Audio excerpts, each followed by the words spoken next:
ദൈവത്തിന്റെ അതിപരിശുദ്ധമായ നാമം വാഴ്ത്തപ്പെടുമാറാകട്ടെ. എല്ലാ പ്രിയപ്പെട്ടവർക്കും കർത്താവായ യേശുക്രിസ്തുവിന്റെ ധന്യനാമത്തിൽ സ്നേഹവന്ദനം.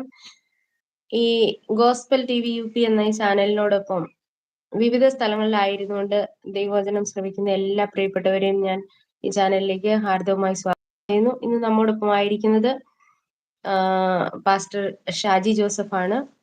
അദ്ദേഹത്തിന്റെ സഭകളിലെ ആന്റി ക്രൈസ്റ്റ് രാജവാഴ്ച എന്ന ഒരു ടോപ്പിക്കിന്റെ ഇന്നത്തെ രണ്ടാമത്തെ പാട്ടാണ്.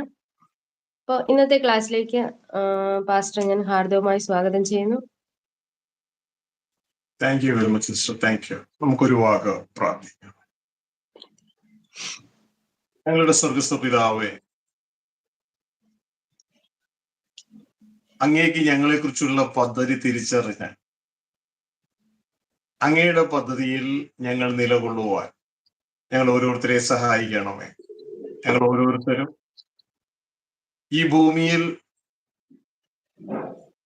പിശാചിന്റെയും മനുഷ്യരുടെയും ഒക്കെ പദ്ധതികളിൽ അറിഞ്ഞോ അറിയാതെ ഒക്കെ ജീവിച്ചുകൊണ്ടിരിക്കുകയാണ്.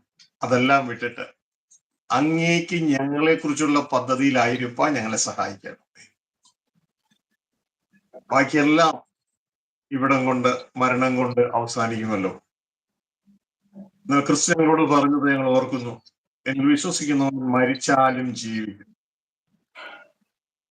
യഥാർത്ഥമായ അങ്ങയുടെ പദ്ധതി ക്രിസ്തുവിനോട് തിരിച്ചറിഞ്ഞ് അതിൽ എൻറോൾ ചെയ്യാൻ ഞങ്ങളെ സഹായിക്കണമേ. അതിനായി ഉപയോഗിക്കുന്ന ഈ ചാനലിനെയും ഞങ്ങളുടെ ദാസിനെയും ദാസിയെയും കൂടെ പ്രവർത്തിക്കുന്ന എല്ലാവരും ഞങ്ങളുടെ കരങ്ങളിൽ എത്തിക്കുന്നു. ഈ ശബ്ദ കാഴ്ച പ്രതിയിൽ ഇപ്പോഴും തുടർന്നും കടന്നു വരുന്ന എല്ലാ മക്കളെയും അങ്ങയുടെ കരങ്ങളിൽ ഏൽപ്പിക്കുന്നു. ഞാനല്ല, എന്നിലൂടെ അങ്ങ് തന്നെ അവരോട് സംസാരിക്കണമേ എന്ന് പ്രാർത്ഥിക്കുകയാണ്. കുഞ്ഞുങ്ങളെല്ലാം ഹൃദയങ്ങളെ തുറന്നു കൊടുക്കണമേ. അങ്ങ് ആഗ്രഹിക്കുന്നത് പോലെ തന്നെ കാര്യങ്ങൾ ഞങ്ങൾ മനസ്സിലാക്കുവാൻ ഞങ്ങളെ സഹായിക്കണമേ. സർവമഹത്വവും ഞങ്ങൾ അങ്ങേക്ക് തരികയാണ്. യേശുക്രിസ്തുവിൻ നാമത്തിൽ പിതാവേ. പ്രിയരെ, വീണ്ടും ദൈവവചനവുമായുള്ള ബന്ധത്തിൽ ഈ ചാനലിലൂടെ പരസ്പരം കാണുവാൻ സ്വർഗത്തിലെ ദൈവം നമ്മളെ സഹായിച്ചു. എല്ലാവർക്കും സ്വർഗസ്ഥ പിതാവിന്റെയും കർത്താവായ യേശുക്രിസ്തുവിന്റെയും നാമത്തിലെ സ്നേഹവന്ദനം അറിയിക്കുകയാണ്. നാം ആരും ഈ ശരീരത്തിൽ അധിക ദിവസം ഭൂമിയിലില്ല. കുറച്ച് ദിവസങ്ങളെ നമ്മൾ ഈ ഭൂമിയിലുള്ളൂ. ആക്ച്വലി കഴിഞ്ഞ സന്ദേശത്തിൽ നാം കേട്ടല്ലോ, ആരാണ് മനുഷ്യൻ? ഒരു സത്യസന്ധമായ മനുഷ്യൻ എന്ന് പറയുന്നത് ദൈവത്തിന്റെ പുത്രനാണ്. A true man is a son of God. And he is a display of God on earth. ദൈവത്തിന്റെ ഭൂമിയിലെ ഡിസ്പ്ലേ ആണ്, മോണിറ്ററാണ്. ആരെ പോലെ? ക്രിസ്തുവെ പോലെ. ക്രിസ്തു പറയണ, എന്നെ കാണുന്നവൻ പിതാവിനെ കാണും. പൗലോസ് പറയാണ്, എന്നെ കാണുന്നവൻ, ഞാനല്ല, എന്നിൽ ക്രിസ്തു ജീവിക്കുന്നു, ക്രിസ്തുവെ കാണുന്നു. ക്രിസ്തുവെ കാണുന്നവൻ പിതാവിനെ കാണും. ചുരുക്കത്തിൽ ക്രിസ്തുവിലുള്ള നമ്മിലൂടെ സ്വർഗസ്ഥ പിതാവ് ഭൂമിയിൽ നടക്കണം. ഇമ്മാനുവൽ ആകണം. ദൈവം മനുഷ്യരോട് കൂടെയാണ്. അതാണ് യഥാർത്ഥ സത്യത്തിലുള്ള ഒരു മനുഷ്യൻ, ദൈവപുത്രൻ. പക്ഷെ നമ്മൾ ഇന്ന് ക്രിസ്തീയ ലോകം അതിൽ നിന്നെല്ലാം വളരെ വളരെ വളരെ ദൂരെയാണ്. അതിലേക്കെല്ലാം എത്തിച്ചേരണം. അതിന്റെ തടസ്സമായി നിൽക്കുന്ന പിശാചും അവന്റെ ഡാർക്ക് ലോബിയും അവരുടെ തന്ത്രങ്ങളെ തിരിച്ചറിഞ്ഞാല് അത് അവസാനത്തോളം ഉണ്ടാവും. കർത്താവ് അവരെ പറിച്ചു കളയാൻ അനുവദിക്കുന്നില്ല. അവരവസാനത്തോളം ഉണ്ടാവും. പക്ഷെ അവരെ തിരിച്ചാൽ, അവരുടെ തന്ത്രങ്ങളെ തിരിച്ചറിഞ്ഞതിന് ജയിപ്പാൻ നമുക്ക് കഴിഞ്ഞെങ്കിൽ മാത്രമേ നമുക്ക് അവകാശത്തിലേക്ക് പോകാൻ പറ്റൂ. ബൈബിൾ ഇങ്ങനെയാണ് അവസാനിക്കുന്നത്, ജയിക്കുന്നവൻ ഇത് അവകാശമായി കിട്ടും. അല്ലാതെ ആരാധിക്കുന്നവനോ പ്രാർത്ഥിക്കുന്നവനോ പാടുന്നവനോ ഒന്നുമല്ല. ആരാധന പ്രാർത്ഥന പാട്ടൊക്കെ നല്ലതാ. പക്ഷേ ജയിക്കുന്നവനാണ് ഇത് അവകാശമായി കിട്ടുന്നത്. എന്താണ് അവകാശം? HPR, heavenly permanent residence. ഞാൻ അവന് ദൈവവും അവൻ എനിക്ക് മകനുമായിരിക്കും എന്ന ദൈവത്തിന്റെ വചനം. അപ്പൊ ആക്ച്വലി എന്റെ പ്രിയ കുഞ്ഞുങ്ങളെ, നമ്മളോട് എന്തിന്റെ കോഴ്സിലാണ്? അത് തിരിച്ചറിയണം. അല്ലെങ്കിൽ ചുമ്മാ ഇങ്ങനെ എല്ലാവരും ജീവിക്കണ പോലെ ജീവിച്ചങ്ങ് പോയാൽ പോരാ. കുറച്ച് ആരാധിച്ച് ഭക്തന്മാരെ പോലെ കുറച്ച് ആരാധിച്ച് സ്തുതിച്ച് പോയാൽ പോരാ. നമ്മൾ തിരിച്ചറിയണം നമ്മൾ എന്തിന്റെ കോഴ്സില്ല. ജനറലായിട്ട് എൻ്റെ അകത്ത് വന്ന ചിന്ത അങ്ങ് തരികയാണ് നിങ്ങൾക്ക്. അതിനുശേഷം നമ്മൾ സബ്ജക്റ്റിലേക്ക് പോവാം. നിങ്ങളൊരു എഞ്ചിനീയറിംഗ് കോളേജിൽ 4 വർഷം പഠിച്ചു, പാസ്സായി. നിങ്ങൾ ആരായി തീർന്നു? ഒരു എഞ്ചിനീയർ ആയി തീർന്നു അല്ലെ? അപ്പൊ കഴിഞ്ഞ 4 വർഷം നിങ്ങൾ എന്തിനു പഠിക്കുമായിരുന്നു? എഞ്ചിനീയറിന് പഠിക്കുമായിരുന്നു. നിങ്ങളൊരു മെഡിക്കൽ കോളേജിൽ 5 വർഷം അല്ലെങ്കിൽ 7 വർഷം PG അടക്കം 7 വർഷം പഠിച്ചു, പാസ്സായപ്പോൾ നിങ്ങളൊരു ഡോക്ടറായി. അപ്പൊ കഴിഞ്ഞ 7 വർഷം അല്ലെങ്കിൽ 5 വർഷം നിങ്ങൾ എന്തിനു പഠിക്കുമായിരുന്നു? ഡോക്ടറിന് പഠിക്കുമായിരുന്നു. ഈ ലോകത്തിലെ കോഴ്സ് ജയിച്ചു ചെന്നാൽ നമ്മൾ ദൈവത്തിന്റെ മക്കളായി. അങ്ങനെയെങ്കിൽ നമ്മളോട് എന്ത് പഠിക്കുവോ?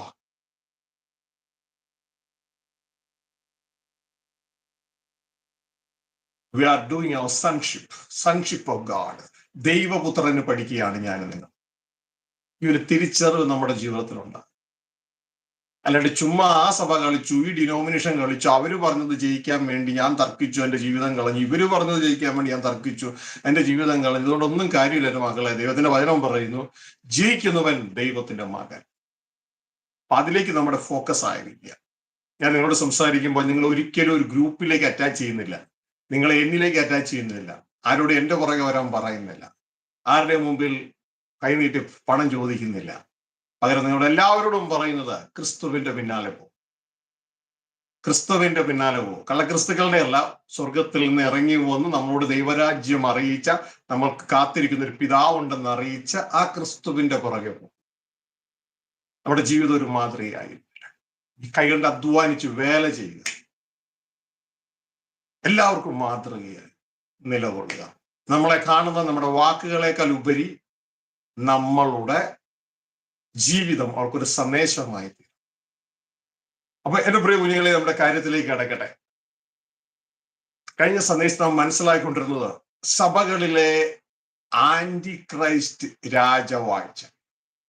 അത് നാം തിരിച്ചറിഞ്ഞിട്ട്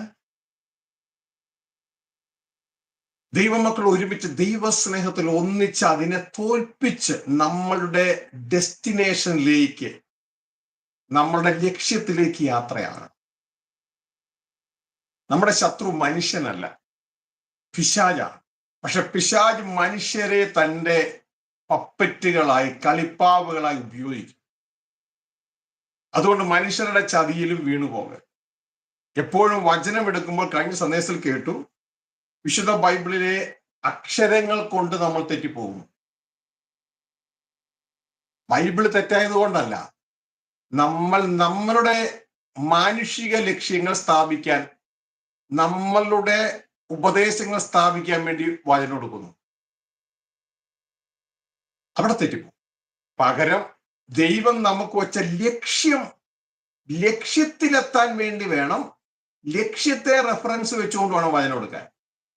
അല്ലാണ്ട് പുറകിലുള്ള മനുഷ്യൻ സ്ഥാപിച്ച പദ്ധതികളെ സ്ഥാപിച്ചെടുക്കാൻ വേണ്ടി വചനം എടുത്താൽ നമ്മൾ ജീവിതകാലം മുഴുവൻ തർക്കിച്ചും വാദിച്ചും നമ്മൾ നശിച്ചു പോവുകയുള്ളൂ. നമുക്ക് ലക്ഷ്യത്തിലെത്തുകയാണ് വേണ്ടത്.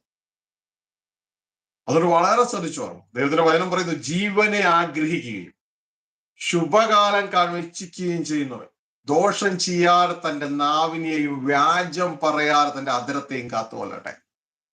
വളരെ സൂക്ഷിക്കണം.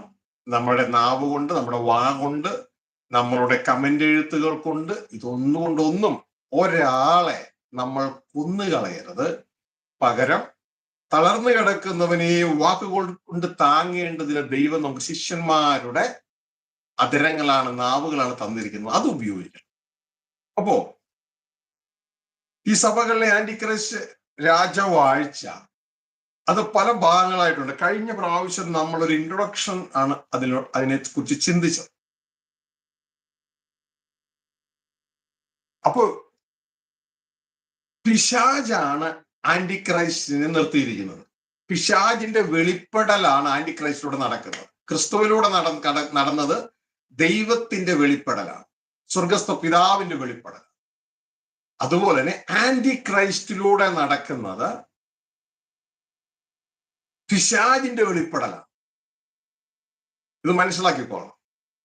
അപ്പോ ഇവിടെ ക്രിസ്തു എന്താണോ ചെയ്തത് അതിന് ഓപ്പോസിറ്റ് ആയിരിക്കും, അതിനെ കൗണ്ടർ ചെയ്തുകൊണ്ടായിരിക്കും, അതിന്റെ ആന്റി സിസ്റ്റം ആയിരിക്കും, അതിനെ എതിർത്തായിരിക്കും ആന്റിക്രൈസ്റ്റ് ചെയ്യുന്നത്.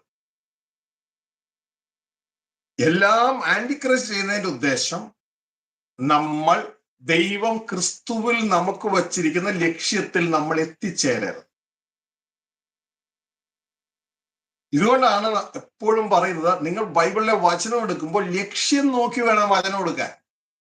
ആ സഭ അങ്ങനെ പഠിപ്പിച്ചു, അതുകൊണ്ട് അതിനോട് ചേർന്ന് നിൽക്കാൻ വേണ്ടി ഞാൻ വചനം എടുക്കുന്നു. ഈ സഭ ഇങ്ങനെ പഠിപ്പിക്കുന്നു, അപ്പൊ ഞാൻ ആ കൂട്ടത്തിലാണ് എൻ്റെ അപ്പനും അമ്മയും ഉണ്ടായിരുന്നത്, അതുകൊണ്ട് ഞാൻ അവിടെ ജനിച്ചത് കൊണ്ട് അതിനെ സ്ഥാപിക്കാൻ ഞാൻ വചനം എടുക്കുന്നു. ഒക്കെ തെറ്റാ മക്കളെ, അങ്ങനെയൊന്നും വചനം എടുക്കരുത്.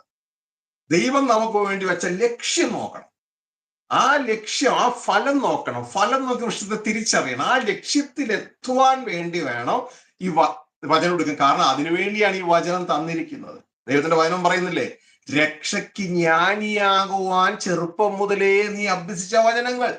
അല്ലാണ്ട് ആ സഭ പറഞ്ഞത് ശരിയെന്ന് തെളിയിക്കാനുള്ള വചനങ്ങളല്ല, ഈ സഭ പറയുന്നത് ശരിയെന്ന് തെളിയിക്കാനുള്ള വചനങ്ങളല്ല, നിന്നെ രക്ഷയ്ക്ക് ജ്ഞാനിയാക്കാൻ, അല്ലെങ്കിൽ ലക്ഷ്യത്തിലെത്തിക്കണം, ആ രക്ഷാപൂർത്തിയിലേക്ക് എത്തണം. അവസാനം ക്രിസ്തു ഒരിക്കലും നമ്മളോട് പറയരുത്, ഞാൻ നിങ്ങളെ ഒരിക്കലും അറിഞ്ഞിട്ടില്ല എന്ന് പറയരുത്. അത് വളരെ ശ്രദ്ധയോടുകൂടി വേണം നമ്മുടെ ജീവിതത്തിൽ നാം കൈകാര്യം ചെയ്യാൻ. ദൈവത്തിന്റെ വചനത്തിൽ അനേക പ്രാവശ്യം പറഞ്ഞിട്ടുണ്ട്, ആരും നിങ്ങളെ ഏതു വിധേനയും ചതിക്കരുത്. പിശാചിന് ബൈബിൾ ഇട്ടിരിക്കുന്ന ഇരട്ടപ്പേരിൽ ഒന്നാണ് ചതിയൻ, നുണയൻ, അപവാദി, പല പല പേരുകൾ ഇട്ടിട്ടുണ്ട്. അപ്പൊ നമ്മൾ ശ്രദ്ധയോടെ അത് മനസ്സിലാക്കും. ഇന്ന് മനസ്സിലാക്കാൻ പോകുന്നത് വീണ്ടും ജനനത്തിലെ അട്ടിമറിയാണ്. വീണ്ടും ജനനത്തിലെ അട്ടിമറി. ഈ ആന്റിക്രൈസ്റ്റിനെ എങ്ങനെ തിരിച്ചറിയണമെന്ന് കഴിഞ്ഞ സന്ദേശം നമ്മൾ വചനം വായിച്ചായിരുന്നു. ആന്റിക്രൈസ്റ്റ് വീണ്ടും ജനനത്തിൽ അട്ടിമറി നടത്തും, ക്രിസ്തുവിന്റെ ഉപദേശത്തിൽ അട്ടിമറി നടത്തും. ഇതുകൊണ്ടാണ് പറയുന്നത്, ക്രിസ്തുവിന്റെ ഉപദേശവും അല്ലാതെ ഒരുത്തം വന്നാൽ അവന് നിങ്ങളുടെ വീട്ടിൽ കയറ്റരുതെന്ന്. അട്ടിമറിയ. ഇന്ന് ക്രിസ്തുവിന്റെ ഉപദേശം കാണാനേ ഇല്ല, ക്രിസ്തു 3.5 വർഷം പ്രസംഗിച്ച സന്ദേശം കാണാനേ ഇല്ല. കാരണം ആന്റിക്രൈസ്റ്റിന്റെ രാജ്യത്വ ഭരണത്തിൽ, രാജവാഴ്ചയിൽ അതെല്ലാം അവൻ ഒഴിവാക്കി, സഭയിൽ നിന്ന് ഒഴിവാക്കി എടുത്തു. തുടർന്ന് വീണ്ടും ജനനത്തിൽ, അത് നമ്മൾ പുറകെ സംസാരിക്കും. പിന്നെ നമ്മൾ ഫോക്കസ് ചെയ്യാൻ പോകുന്നത് വീണ്ടും ജനനത്തിലെ അട്ടിമറിയാണ്. അത് നമ്മൾ മനസ്സിലാക്കിയിട്ട് യഥാർത്ഥത്തിൽ ഞാൻ വീണ്ടും ജനിച്ചോ എന്ന് നമ്മളെ തന്നെ പരിശോധിക്കണം. കഴിഞ്ഞ സന്ദേശം നമ്മൾ കേട്ടല്ലോ, റിക്രിയേഷൻ ക്ലബിൽ ചേരുന്നവരുണ്ട്, ലയൺസ് ക്ലബിൽ ചേരുന്നവരുണ്ട്, ബുദ്ധമതത്തിൽ ചേരുന്നവരുണ്ട്, ഹിന്ദു മതത്തിൽ ചേരുന്നവരുണ്ട്, മുസ്ലിം മതത്തിൽ ചേർന്നവരുണ്ട്, അതേപോലെ ക്രിസ്തു മതത്തിൽ ചേർന്നവരും ഉണ്ട്. എന്നിട്ട് സ്നാനപ്പെട്ടു, ഞാൻ ആ പള്ളിയിലെ രജിസ്റ്ററിൽ എൻ്റെ പേരുണ്ട്. എൻ്റെ മക്കൾ ഇതുകൊണ്ടൊന്നും വീണ്ടും ജനനം നടക്കില്ല. ആ ഗ്രൂപ്പിൽ 5-6 ഗ്രൂപ്പിൽ ഞാനുണ്ട്, ഞാനാണ് ഏറ്റവും കൂടുതൽ കമന്റ് എഴുതുന്ന ആള്. ഇതുകൊണ്ടൊന്നും ഒരു കാര്യമില്ല. സത്യത്തിന് സാക്ഷി നിന്നു, പക്ഷേ വീണ്ടും ജനിച്ചോ ഇല്ലയോ എന്ന് അവനവൻ തന്നെ അവനവനെ പരിശോധിക്കണം. അല്ലെങ്കിൽ ഈ കാര്യങ്ങൾ ഇതൊക്കെ കഴിഞ്ഞിട്ട്, അതായത് ഈ സുവിശേഷ വേലയും ഒക്കെ കഴിഞ്ഞിട്ട് അവസാനം ക്രിസ്തുവിന്റെ അടുക്കൽ ചെല്ലുമ്പോൾ ഉള്ള അപകടം എന്തെന്ന് പറഞ്ഞാൽ, ക്രിസ്തു പറയും, ഞാൻ നിന്നെ ഒരു കാലത്തും അറിഞ്ഞിട്ടില്ല. അപ്പൊ ഈ കളിച്ചത് മുഴുവൻ വെറുതെയായി. അപ്പൊ വളരെ ശ്രദ്ധിച്ചു വേണം കൈകാര്യം ചെയ്യാൻ. വിശുദ്ധ പൗലോസ് ഇങ്ങനെ പറഞ്ഞു കേട്ടിട്ടുണ്ടോ, ക്രിസ്തു നിങ്ങളിൽ ഉരുവാകുവോളം ഞാൻ പിന്നെയും പ്രസവവേദന അനുഭവിക്കുന്ന എൻ്റെ കുഞ്ഞുങ്ങളെ. അതിനകത്ത് സഭയിലെ മെമ്പേഴ്സാണ്, എല്ലാ പരിപാടിയും കഴിഞ്ഞു, സ്നാനവും കഴിഞ്ഞു, പക്ഷെ ഇതുവരെ അകത്ത് ആരും ഉളവായിട്ടില്ല, ക്രിസ്തു ഉരുവായിട്ടില്ല. എന്തീ കാര്യം? കാരണം വീണ്ടും ജനനം എന്ന് പറയുന്ന പദ്ധതി പ്രവൃത്തിയാലല്ല, വിശ്വാസത്താല. വിശ്വാസത്തിൽ തെറ്റുവന്നാൽ വീണ്ടും ജനനം എന്ന പ്രോസസ് ഇംപ്രോപ്പറായി നടക്കില്ല. പല സഹോദരിമാരും കണ്ടിട്ടില്ല, വിവാഹം കഴിഞ്ഞിട്ട് കുഞ്ഞുങ്ങളില്ല. ഡോക്ടർമാരെ അടുക്കൽ കയറി നടന്നു, 10 വർഷം കഴിഞ്ഞപ്പോൾ ഒരു കുഞ്ഞ് ആയി എന്ന് പറഞ്ഞു. പക്ഷേ 2-3 മാസം കഴിഞ്ഞപ്പോൾ പറഞ്ഞു അത് പോയി. കാരണം ചേർന്നത് റൈറ്റ് അല്ല. പുരുഷ ബീജവും സ്ത്രീയുടെ അണ്ടവും തമ്മിൽ ചേർന്നത് റൈറ്റ് അല്ല. അപ്പൊ റൈറ്റ് അല്ലാതെ ചേർന്നാൽ അതെല്ലാം പ്രവൃത്തിയുടെ ഫലമാണ്. റൈറ്റ് അല്ലാതെ ചേർന്നാൽ നിലനിൽക്കത്തില്ല. അത് വളർന്നാൽ, ആ കുഞ്ഞകത്ത് വളർന്നാൽ അതൊരു സൈഗോട്ട് ഫോം ചെയ്ത് ഒരു എംബ്രിയോ ആയി. ആ എംബ്രിയോ വളർന്നെങ്കിൽ മാത്രമേ തേർഡ് പേഴ്സൺ ഉണ്ടാകത്തുള്ളൂ. വീണ്ടും ജനനത്തിൽ കുഞ്ഞു വളരത്തുള്ളൂ, അല്ലെങ്കിൽ കുഞ്ഞു വളരില്ല. അതൊരു പുരുഷനും സ്ത്രീയും തമ്മിൽ സ്നേഹം പങ്കിടുന്ന ഒരു പ്രവൃത്തിയുടെ ഫലമായിട്ടാണ് ഉണ്ടാകുന്നത്. എന്നാൽ വീണ്ടും ജനനം എന്ന് പറയുന്നത് നമ്മുടെ ഒരു പ്രവൃത്തിയുടെ ഫലമായിട്ടല്ല, നമ്മൾ പ്രവർത്തിച്ചു ഉണ്ടാക്കുകയല്ല. പകരം ദൈവം നമുക്ക് വിശ്വസിക്കാൻ വേണ്ടി വിശ്വാസത്തിന്റെ വചനം തരും. നാം അത് റൈറ്റായിട്ട് വിശ്വസിച്ചാൽ മതി. നമ്മുടെ ഉള്ളിൽ വീണ്ടും ജനനം നടക്കും. പക്ഷെ വിശ്വാസം റൈറ്റ് അല്ലെങ്കിൽ, ഒരു സ്ത്രീയുടെ യൂട്രസിൽ ഫോം ചെയ്യുന്ന ആ സൈഗോട്ട്, ഫസ്റ്റ് ഫോം ഓഫ് സെല്ലാണ് സൈഗോട്ട് എന്ന് പറയുന്നത്. അത് പ്രോപ്പർ അല്ലെങ്കിൽ പിന്നെ ഒന്നും പ്രോപ്പർ അല്ല. നമുക്ക് അതിനെക്കുറിച്ച് ചിന്തിക്കാം.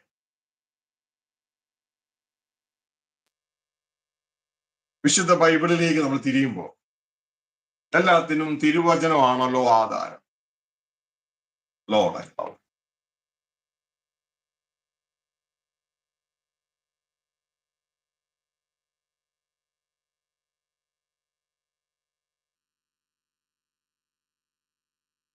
Lord, I love you.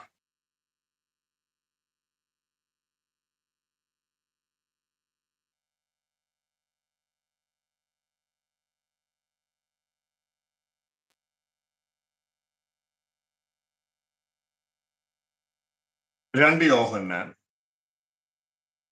1-ാം അധ്യായം 7-ാം വാക്യം. യേശു ക്രിസ്തുവിനെ കുറിച്ച് പറയുമ്പോൾ എതിർ ക്രിസ്തുവിന്റെ ഒരു നേച്ചർ നമുക്ക് അവിടെ കാണാൻ പറ്റും. 2 യോഹന്നാൻ 1:7.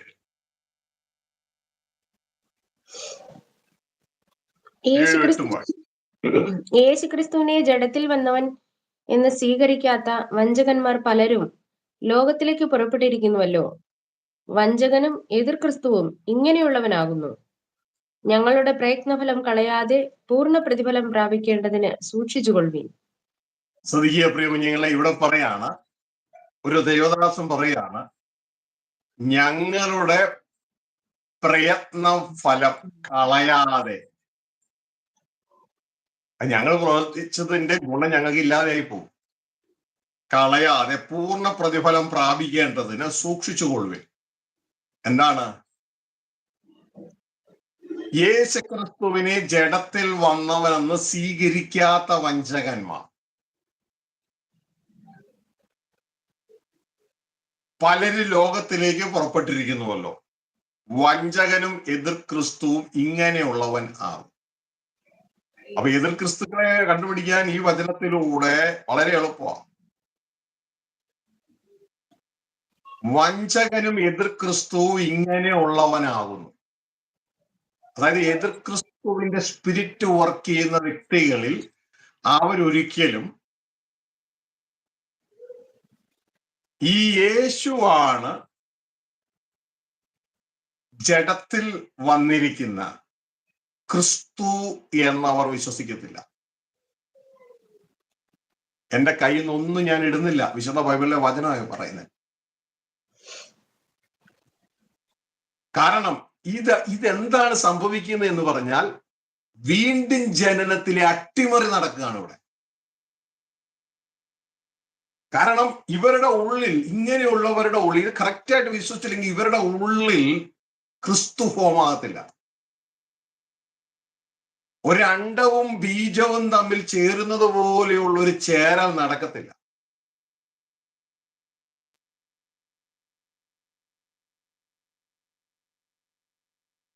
എങ്ങനെയാണ് ഒരു വ്യക്തി വീണ്ടും ജനിക്കുന്നത്? ദൈവത്തിൽ നിന്ന് ജനിക്കുന്നത്. കഴിഞ്ഞ സന്ദേശം നാം കേട്ടു, ഈ ആന്റിക്രിസ്റ്റിന്റെ പ്രത്യേകത എന്ന് പറഞ്ഞാൽ നമ്മളുടെ പുതിയ സൃഷ്ടിയിലെ ജനനം മുതൽ അതിന്റെ വളർച്ചയും അത് വെളിപ്പെടുന്നത് വരെ ഇവൻ അങ്ങ് വിഴുങ്ങും. കാരണം ഇവനെ വിഴുങ്ങാനുള്ളവനാണ് പുതിയ സൃഷ്ടിയിൽ വളർന്നു വരുന്നത്. അപ്പൊ തുടക്കത്തിൽ തന്നെ ഒരു അതായത് അവകാശിയായി ഒരു മകൻ വരുന്നുണ്ടെന്ന് അറിഞ്ഞാൽ തന്നെ ഇതുവരെയും ആ അവകാശം കൈകാര്യം ചെയ്യുന്നവർ എന്ത് ചെയ്യും? ആ മകൻ വരാതിരിക്കാനുള്ള എല്ലാ പണിയും ചെയ്യും. ശരിയല്ലേ? ഇത് തന്നെയാണ് എൻ്റെ മക്കൾ ഇവിടെ നടക്കുന്നത്. അവകാശിയായി ഒരു മകൻ ജനിച്ചു വരും എന്നൊരു പ്രവചനം ഉണ്ടെങ്കിൽ ആ മകൻ ജനിക്കാതിരിപ്പാനും വളരാതിരിപ്പാനും വെളിപ്പെടാതിരിപ്പാനുള്ള എല്ലാ പണിയും അവകാശം കൈകാര്യം ചെയ്തുകൊണ്ടിരിക്കുന്ന വ്യക്തി ചെയ്യും. ഇതിന്റെയൊക്കെ നിഴലാണ് കഴിഞ്ഞ സന്ദേശത്തിൽ നിങ്ങളോട് പറഞ്ഞത്. വെളിപ്പാട് 12 പഴയ ഉടമ്പടി പുസ്തകത്തിലെ 2 കാര്യങ്ങൾ നമ്മൾ വായിച്ചു. ഈ പ്രാവശ്യം നമ്മൾ വെളിപ്പാട് 12 മാത്രമേ വായിക്കാൻ പോകുന്നു. പഴയ ഉടമ്പടി കാര്യങ്ങൾ ഓൾറെഡി പറഞ്ഞതാണ്. കേൾക്കാത്തവർ അത് പോയി വായിക്കും. മോശ എന്ന വ്യക്തി ഇസ്രായേൽ മക്കൾക്ക് രക്ഷ കൊടുക്കുമെന്നുള്ള അറിവ് ലഭിച്ച ഫറവോ ചെയ്തത് മോശയുടെ ജനന സമയത്ത് ആ നാട്ടിലെ ആൺകുഞ്ഞുങ്ങളെ ഒക്കെയും കൊന്നുകളയാനുള്ള കൽപ്പന പുറപ്പെടുവിച്ചു. നമ്മൾ കഴിഞ്ഞ സന്ദേശം വായിച്ചു. മോശ നിഴലാണെങ്കിൽ പൊരുളായ ക്രിസ്തു, സ്ത്രീയുടെ സന്തതി, സർപ്പത്തിന്റെ തല രാജ്യം തകർക്കുമെന്നുള്ള അറിവ് കിട്ടിയപ്പോ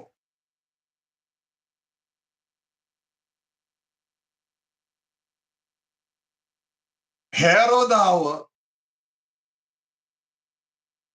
ആൺകുഞ്ഞുങ്ങളെല്ലാം കൊന്നുകളയാനുള്ള കൽപ്പന പുറപ്പെടുവിച്ചു.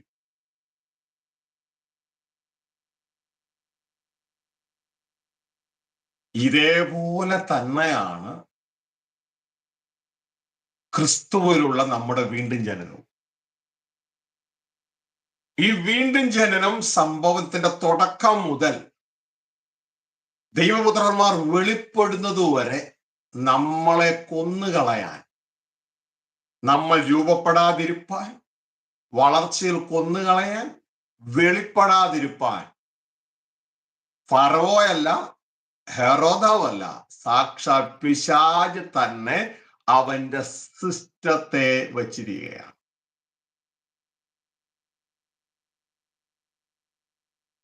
അതിന്റെ സിംബോളിക് ലാംഗ്വേജ് ആണ് വെളിപ്പാട് പുസ്തകം 12 1 മുതൽ 5 വരെയുള്ള വാക്യങ്ങളിൽ എഴുതിയിരിക്കുന്നത്. അതിന്റെ സിംബോളിക് ലാംഗ്വേജ്. അവിടെ സൂര്യനെ അണിഞ്ഞൊരു സ്ത്രീ കാണാം. ആ സ്ത്രീയാണ് സഭ.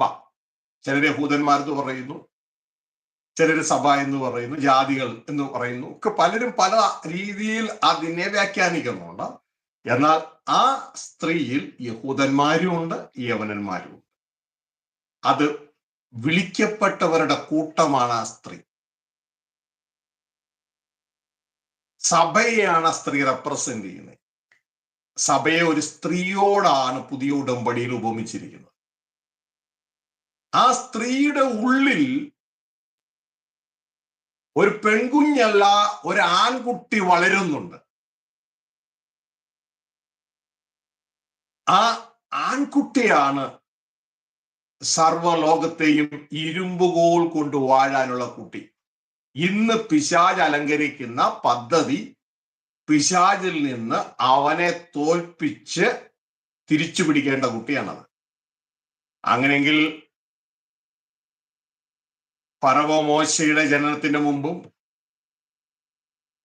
ഹെരോദാവ് യേശു ക്രിസ്തുവിന്റെ ജനനത്തിന് മുമ്പും എന്തൊക്കെ കളി കളിച്ചോ ആ കളി മുഴുവൻ ഇന്ന് സർവ്വലോകവും പിശാചിന്റെ കീഴിലിരിക്കുന്നു എന്ന് ബൈബിൾ പറയുന്നു. ഈ പിശാച് കളിക്കും.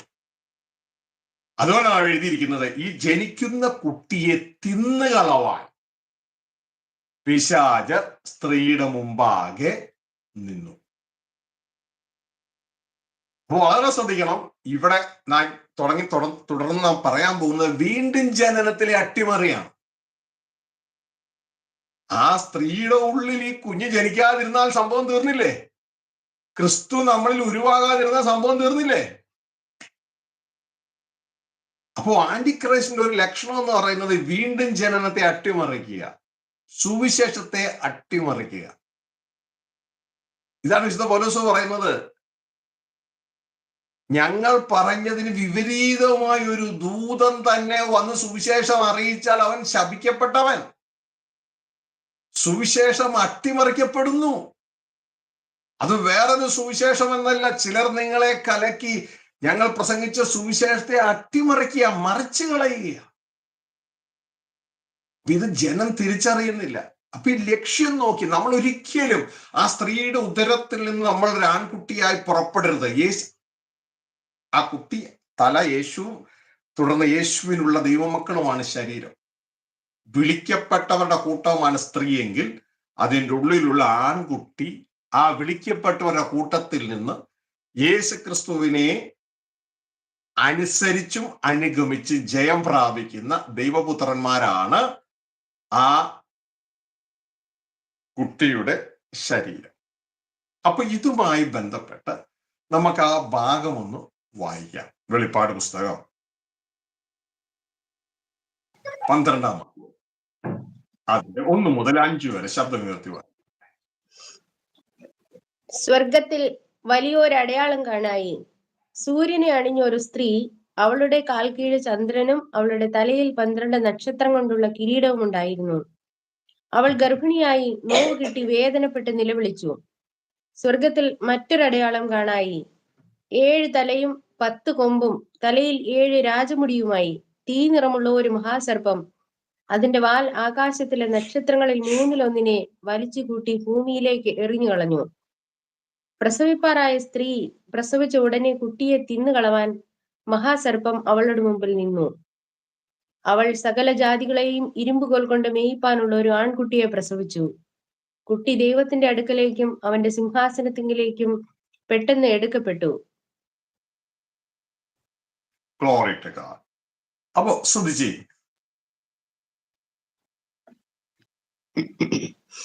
ഇവിടെ ഒരു സ്ത്രീയെ കാണിക്കുക. അതിന്റെ പൂർണ്ണ എക്സ്പ്ലനേഷനിലേക്ക് ഞാൻ പോകുന്നില്ല.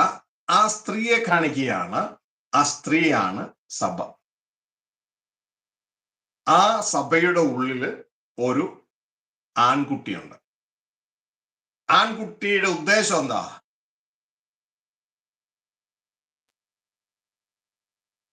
സർവ ലോകത്തെയും വാഴുക.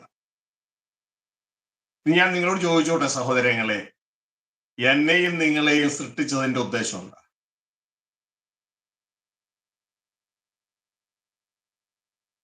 ആരാധിക്കാൻ അല്ലെ? ആരാ പറഞ്ഞേ?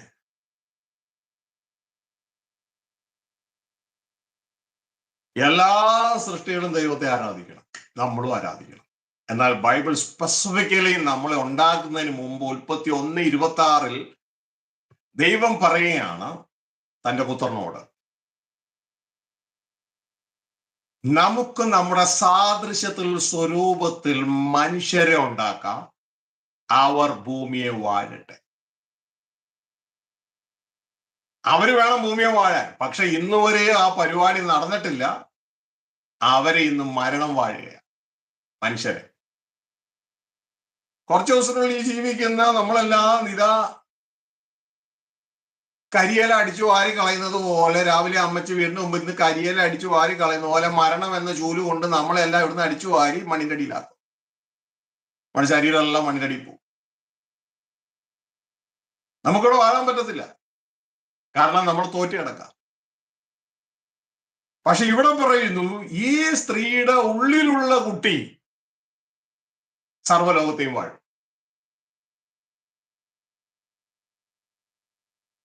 ഇതാണ് 33:15 സ്വർഗത്തിലെ ദൈവം സർപ്പത്തോട് പറഞ്ഞത്, സ്ത്രീയുടെ സന്തതി നിന്റെ തലയെ തകർത്തുകളെ.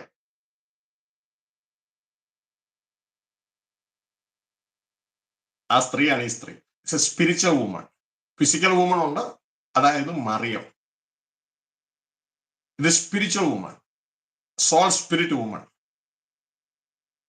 സ്ത്രീയുടെ സന്തതി നിന്റെ തലയെ തകർത്ത് കളയുന്നത്. അത് നിന്റെ കിങ്ഡം, പിശാചിൻ കിങ്ഡത്തെ തകർത്ത് കളയും. അതിന്റെ ഇനീഷ്യൽ സ്റ്റേജ് ഓൾറെഡി കഴിഞ്ഞു. കാൽവരി ക്രൂശിൽ യേശു ക്രിസ്തു കാൽവരി ക്രൂശിൽ പിശാചിന്റെ കിങ്ഡത്തെ ആയുധവർഗം വെപ്പിച്ച് കീഴടക്കി. പക്ഷെ ഇനി കീഴടക്കാനുണ്ട്. അത് വേറെ ആരുമല്ല, ക്രിസ്തുവിന്റെ ശരീരമാണ്. അതാണ് സഭ. ക്രിസ്തു ജയിച്ചു. എന്നിട്ട് യേശു പറയാണ് വെളിപ്പാട് 3:21 ഞാൻ ജയിച്ചതുപോലെ നിങ്ങളും ജയിക്കണം. ഞാൻ ജയിച്ചതുപോലെ നിങ്ങളും ജയിക്കണം. അല്ലാണ്ട് ഇന്ന് ആരാധിച്ചു മാത്രം കൂടി പോയിട്ടൊരു കാര്യമില്ല. ശരിക്കും പറഞ്ഞാൽ അതൊക്കെ ആന്റിക്രൈസ്റ്റ് ജയമെടുക്കുകയാണ് സഭകളിൽ. ഈ തലം പറയുന്നില്ല. നമ്മളെ ചിന്ത എന്ന് പറയാൻ ചുമ്മാ കയറി ചെല്ലാന്നാണ്, അല്ലേ? നമ്മുടെ പലരുടെയും ചിന്ത അതാ. യേശുക്രിസ്തു പറഞ്ഞതെന്ന് അറിയാമോ? ഞാൻ ജയിച്ചു. ആരാണ് ഞാൻ? ആ കുട്ടിയുടെ തലയാണ് ഞാൻ. തല, ഹെഡ്, സഭയുടെ ഹെഡാണ്. ഇതാണ് വെളിപ്പാട് 3:21 ക്രിസ്തു പറയുന്നത്. 3:21 വായിച്ച സിസ്റ്ററെ. എല്ലാ ദൈവമക്കളും ശ്രദ്ധിക്കുക. എന്നിട്ട് ഇത് നമ്മുടെ ജീവിതത്തിൽ കൊണ്ടുവരാൻ നോക്കുക. ക്രിസ്തു പറയുന്ന ശ്രദ്ധയോടെ മനസ്സിലാക്കുക. ജയിക്കുന്നവന് ഞാൻ എന്നോടുകൂടെ എന്റെ സിംഹാസനത്തിൽ ഇരിപ്പാൻ വരം നൽകും. ഞാനും ജയിച്ച് എന്റെ പിതാവിനോട് കൂടെ അവന്റെ സിംഹാസനത്തിൽ ഇരുന്നത് പോലെ തന്നെ. കേട്ടോ? അപ്പോ നമ്മൾ ഇതൊന്നും നമ്മുടെ സഭകൾ കേൾക്കുന്നില്ല എങ്കിൽ, ഞാൻ ജയിക്കണമെന്നുള്ള കാര്യം കേൾക്കുന്നില്ല എങ്കിൽ നമ്മുടെ സഭകളെ ആന്റിക്രൈസ്റ്റ് വിഴുങ്ങി കിടക്കുക. കാരണം ജയിച്ചാലേ അവകാശം കിട്ടൂ. അപ്പോ ഇത് യേശുക്രിസ്തു നേരിട്ട് പറഞ്ഞു തരികയാണ്. അപ്പൊ ജയിക്കണം. ആര് ജയിക്കണം? ഈ 7 തലയുള്ള സത്വം, പാമ്പ്, സർപ്പം ആ കുഞ്ഞിനെ വിഴുങ്ങാൻ വേണ്ടി നിൽക്കുക. ഒന്ന്, നീ വീണ്ടും നിന്റെ ഉള്ളിൽ ക്രിസ്തു ഉരുവാകരുത്. 2, ഉരുവായാൽ തന്നെ ആ കുട്ടി വളരരുത്. വളർന്നാൽ തന്നെ ആ കുട്ടി വെളിപ്പെടരുത്, പ്രസവിക്കരുത്. ഇതിനെയൊക്കെ ജയിക്കണം. അപ്പൊ അതിന്റെ ആദ്യത്തെ സ്റ്റേജിലാണ് ഇപ്പോൾ നമ്മൾ നിൽക്കുന്നത്. അവർ എഴുതിയിരിക്കുകയാണ്, സ്വർഗത്തിൽ മറ്റൊരടയാളം കാണാൻ 7 തലയും 10 കൊമ്പും തലയിൽ 7 രാജമുടിയുമായി തീ നിറമുള്ള ഒരു മഹാസർപ്പം, പഴയ പിശാച്, ആദ്യത്തെ ഔവയെ വീഴ്ച. അതിന്റെ വാൽ ആകാശത്തിലെ നക്ഷത്രങ്ങളിൽ 3-1 വലിച്ചുകൂട്ടി ഭൂമിയിലേക്ക് എറിഞ്ഞു കളഞ്ഞു. അവന്റെ സേന, ഇതാണ് ഡാർക്ക് ലോബി എന്ന് പറയുന്നത്. ഇതിൽ പിശാചും അവന്റെ ദൂതന്മാരും അവന്റെ ആളുകളുണ്ട് ഭൂമിയിൽ. പ്രസവിപ്പാറായ സ്ത്രീ പ്രസവിച്ച ഉടനെ കുട്ടിയെ തിന്നുകളവാൻ മഹാസർപ്പം അവരുടെ മുമ്പിൽ നിന്നു. അവൾ ശ്രദ്ധിക്കുക, സകല ജാതികളെ ഇരുമ്പുകോൽ കൊണ്ട് മേപ്പാനുള്ള ഒരു ആൺകുട്ടിയെ പ്രസവിച്ചു. അപ്പോ കുട്ടിയുടെ ഉദ്ദേശം എന്താ? സകല രാഷ്ട്രങ്ങളെ ഇരുമ്പുകോൽ കൊണ്ട് മേയ്ക്കണം. കുട്ടി ദൈവത്തിന്റെ അടുക്കലേക്കും അവന്റെ സിംഹാസനത്തിലേക്കും പെട്ടെന്ന് എടുക്കപ്പെട്ടു. ഭരിക്കാനാ പോകുന്നത്, സിംഹാസനത്തിലേക്ക് എടുക്കുന്നത്. ദൈവത്തിന്റെ സിംഹാസനത്തിലേക്ക് എടുക്കുന്നത്. ഇതാ യേശുക്രിസ്തു പറഞ്ഞ, ഞാൻ ജയിച്ചു, എന്റെ പിതാവിന്റെ സിംഹാസനത്തിൽ ഇരുന്നത് പോലെ ജയിക്കുന്നവനെ ഞാൻ എന്നോടുകൂടി എന്റെ സിംഹാസനത്തിൽ ഇരുന്നു. സ്വർഗത്തിൽ സിംഹാസനത്തിന് ക്ഷാമമുള്ളത് കൊണ്ടല്ല. പിതാവിനും ക്രിസ്തുവിനും നമുക്കൊക്കെ വേറെ വേറെ സിംഹാസനമുണ്ട്. പക്ഷെ അധികാരം പുറപ്പെടുന്നത് ഒരു സിംഹാസനത്തിൽ നിന്നാണ് കാണിക്കാൻ വേണ്ടിയാണ്. ഇനി ഒരു സംശയം എവിടെയെങ്കിലും തീർത്തേക്കട്ടെ. പലരും പറയുന്നത് ഇരുമ്പുകൾ കൊണ്ട് വാഴുന്നത് ക്രിസ്തുവാണ്, അതിൽ നമ്മളില്ല, അപ്പൊ കുട്ടി ക്രിസ്തുവാണ്. ഞാൻ അതിനോട് യോജിക്കുന്നു. കുട്ടി ക്രിസ്തുവാണ്, പക്ഷെ അത് ഒരു കുട്ടിയല്ല. ഒരു കുട്ടി എന്ന് പറയുമ്പോൾ തന്നെ അതിൽ അനേകരുണ്ട്. ഇത് മനസ്സിലാക്കണം. ദൈവവചനത്തിന്റെ ഒരു സിസ്റ്റമായി ഒരു സിംഹാസനം എന്ന് കാണിക്കുന്നത്, അതിന്റെ അർത്ഥം എന്ന് പറയുന്നത് പിതാവും പുത്രനും ആ പുത്രനിൽ നമ്മളും കൂടെ ഒരു സിംഹാസനത്തിൽ കയറി ഇരിക്കുന്നത് കാണിക്കുന്നത്. സിംഹാസനം ഇല്ലാഞ്ഞിട്ടല്ല, സിംഹാസനങ്ങൾ ഇല്ലാഞ്ഞിട്ടല്ല, ഭരണം വരുന്നത് ഒരിടത്താണെന്ന് കാണിക്കാൻ വേണ്ടി. ഇവിടെയും ഒരു കുട്ടിയെ കാണിക്കുന്നു, പക്ഷെ കുട്ടി ഒന്നായിട്ട് കാണിക്കുന്നെങ്കിൽ അത് ഒരു കുട്ടിയല്ല, അനേക വ്യക്തികൾ അതിൻ്റെ ഉള്ളിലുണ്ട്. ആ കുട്ടിയുടെ തലയാണ് ക്രിസ്തു, ഇരുമ്പുകോൽ കൊണ്ട് മേയ്ക്കുന്നതിന്റെ ഹെഡ്. വചനത്തിലൂടെ തെളിയിക്കട്ടെ. അവളുടെ സന്തതി എന്നാ പറയുന്നത്. അപ്പൊ നമ്മൾ ഈ ഒന്ന് അല്ല, അനേകരുണ്ട്. ഇതൊരു സിംബോളിക് ലാംഗ്വേജ് ആണ്. എല്ലാവരെയും ചേർത്ത് ക്രിസ്തുവിലുള്ള ജയം പ്രാപിക്കുന്ന എല്ലാവരെയും ചേർത്താണ് ആ കുട്ടി എന്ന് പറയുന്നത്.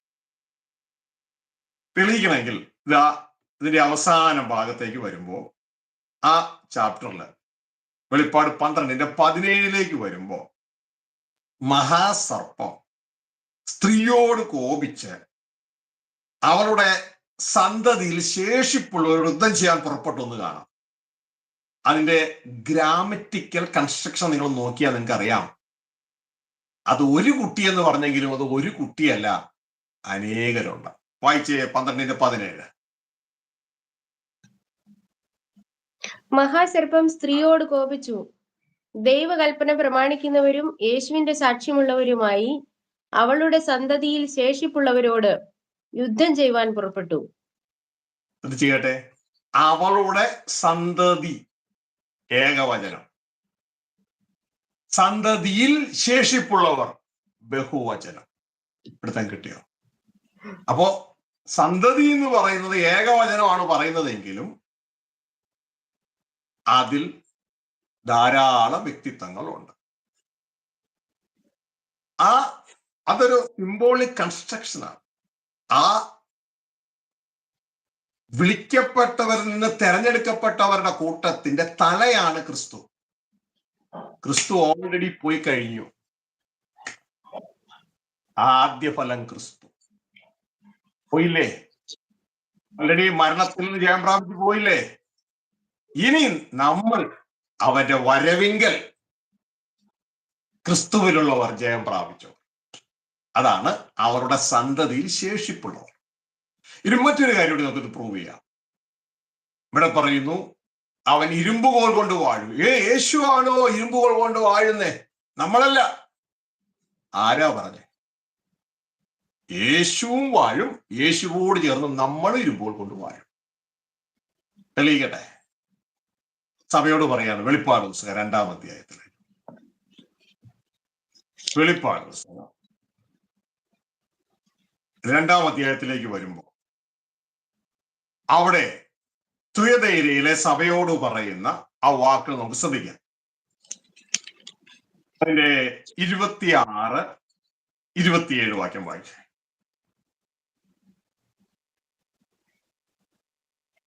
ഞാൻ കൽപ്പിച്ച പ്രവൃത്തികളെ അവസാനത്തോളം അനുഷ്ഠിക്കുകയും ചെയ്യുന്നവന് എന്റെ പിതാവ് എനിക്ക് തന്നതുപോലെ ഞാൻ ജാതികളുടെ മേൽ അധികാരം കൊടുക്കും. അവൻ ഇരുമ്പുകോൽ കൊണ്ട് അവരെ മേയിക്കും. അവർ കുശവന്റെ പാത്രങ്ങൾ പോലെ നുറുങ്ങിപ്പോകും. ഇത് പറയുന്ന ആരാന്നറിയാമോ? ഇരുമ്പുകോൽ കൊണ്ട് വാഴുന്ന യേശുവാണ്. യേശു പറയാണ് ജയിക്കുകയും, അല്ലാണ്ട് ചുമ്മാ പള്ളി മാത്രം പോയാൽ പോരാ, ജയിക്കുകയും ഞാൻ കൽപ്പിച്ച പ്രവൃത്തികളെ അവസാനത്തോളം അനുഷ്ഠിക്കുകയും ചെയ്യുന്നവന്. അല്ല, യേശു എന്താണോ കൽപ്പിച്ചത് അത് അവസാനത്തോളം അനുഷ്ഠിക്കുകയും ചെയ്യുന്നവന് എന്റെ പിതാവ് എനിക്ക് തന്നതുപോലെ, അതായത് എന്റെ അധികാരം മുഴുവൻ പിതാവിൻ്റെതാണ്, ഞാൻ ഹാൻഡിൽ ചെയ്യുന്ന ഡെലിഗേറ്റഡ് അതോറിറ്റിയാണ്, എന്റെ പിതാവ് എനിക്ക് തന്നതുപോലെ ഞാൻ നിങ്ങൾക്കും രാഷ്ട്രങ്ങളുടെ മേൽ, ജാതികളുടെ മേലല്ല, നേഷൻസ്, രാഷ്ട്രങ്ങളുടെ മേൽ അധികാരം. It's A promise. മനസ്സിലായോ? 3 ലെവൽസ്, 3 ടയറാണ് ദൈവരാജ്യത്തിന്റെ ഭരണഘടന. 3 സെക്ഷനായിട്ടാണ്, ലെവലിലാണ്. സ്വർഗീയ പിതാവിന്റെ അധികാരം, പിതാവ് ആ അധികാരം പുത്രന് കൊടുക്കുന്നു, പുത്രന് അധികാരം ജയം പ്രാപിക്കുന്ന നമുക്ക് തരുന്നു. എന്നിട്ട് പറയാണ്, നമ്മുടെ പോയിന്റിലേക്ക് വരട്ടെ, അവൻ ഇരുമ്പ് കോൽ കൊണ്ട് അവരെ മേയ്ക്കും. യേശു പറയാണ്, ആ ജയിക്കുന്നവനുണ്ടല്ലോ സഭയിൽ നിന്ന് ഇരുമ്പ് കോൽ കൊണ്ട് രാഷ്ട്രങ്ങളെ മേയ്ക്കുന്നു. രാഷ്ട്രങ്ങളുടെ തലവന്മാരാകാൻ പോവാണ് നിങ്ങൾ. പക്ഷെ ഇതുവല്ല അറിയോ? കാരണം ദൈവരാജ്യ സൂചന സഭയിലില്ല. അതുകൊണ്ട് ഇതൊന്നും അറിയുന്നില്ല. യേശു സംസാരിക്കുകയാണ്. നമ്മൾ ഇതിനെക്കുറിച്ച് പഠിക്കും. കാരണം ഈ ഉപദേശം, ഈ ക്രിസ്തുവിന്റെ ഉപദേശം ഇല്ലാതെ ഒരുത്തം വന്നാൽ അവൻ ആന്റിക്രൈസ്റ്റാണ് ദൈവത്തിന്റെ വചനം പറയുന്നത്. അപ്പൊ വളരെ വ്യക്തതയോടെ പറഞ്ഞു. ഇപ്പൊ നമ്മൾ പഠിക്കുന്നത്, മനസ്സിലാക്കുന്നത് വീണ്ടും ജനനത്തിലെ അട്ടിമറിയാണ്. ഉപദേശത്തിലെ അട്ടിമറി പുറകെ വരും. വീണ്ടും ജനനത്തിലെ അട്ടിമറി. അപ്പോ ഈ കാര്യം പറഞ്ഞു. അപ്പോ വ്യക്തമായല്ലോ, ആ ശിശു എന്ന് പറയുന്നത് ക്രിസ്തു തലയും ആദ്യഫലം പോയി കഴിഞ്ഞു ഓൾറെഡി. ഇനി ക്രിസ്തുവിന്റെ വരവെങ്കിൽ ജയം പ്രാപിച്ച് വിശുദ്ധിയെ തികച്ചു നിൽക്കുന്ന ദൈവ മക്കൾ, അവരാണ് താഴെ സ്ത്രീയുടെ സന്തതിയിൽ ശേഷിപ്പുള്ളവർ. ഒരുപക്ഷെ നിങ്ങളുടെ ഇതുവരെയും സഭകൾ, നിങ്ങളുടെ ഡിനോമിനേഷനിൽ പഠിച്ചത് ഇതിനോട് യോജിക്കുന്നില്ല എങ്കിൽ നിങ്ങൾക്ക് ഒരുപക്ഷെ ദേഷ്യം വരും.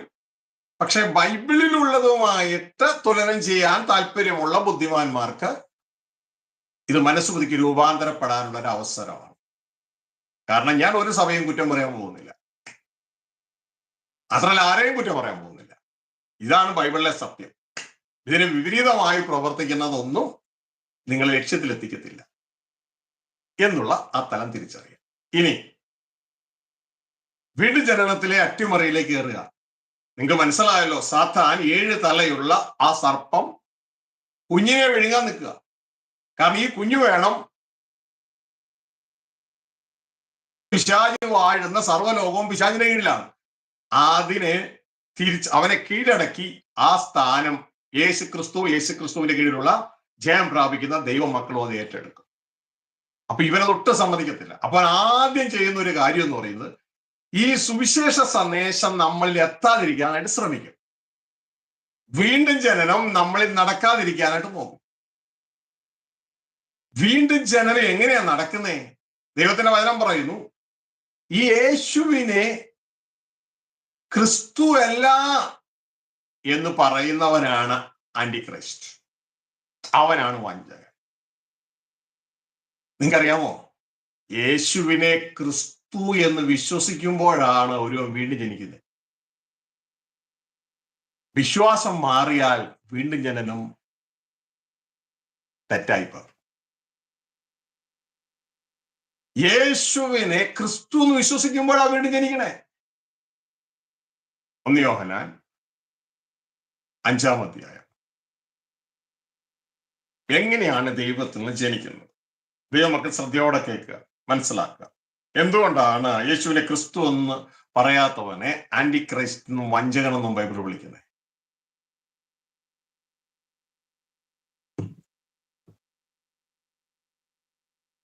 അഞ്ചിന്റെ 1 യോഹന്നാൻ 5:1 വളരെ ഇമ്പോർട്ടന്റ്.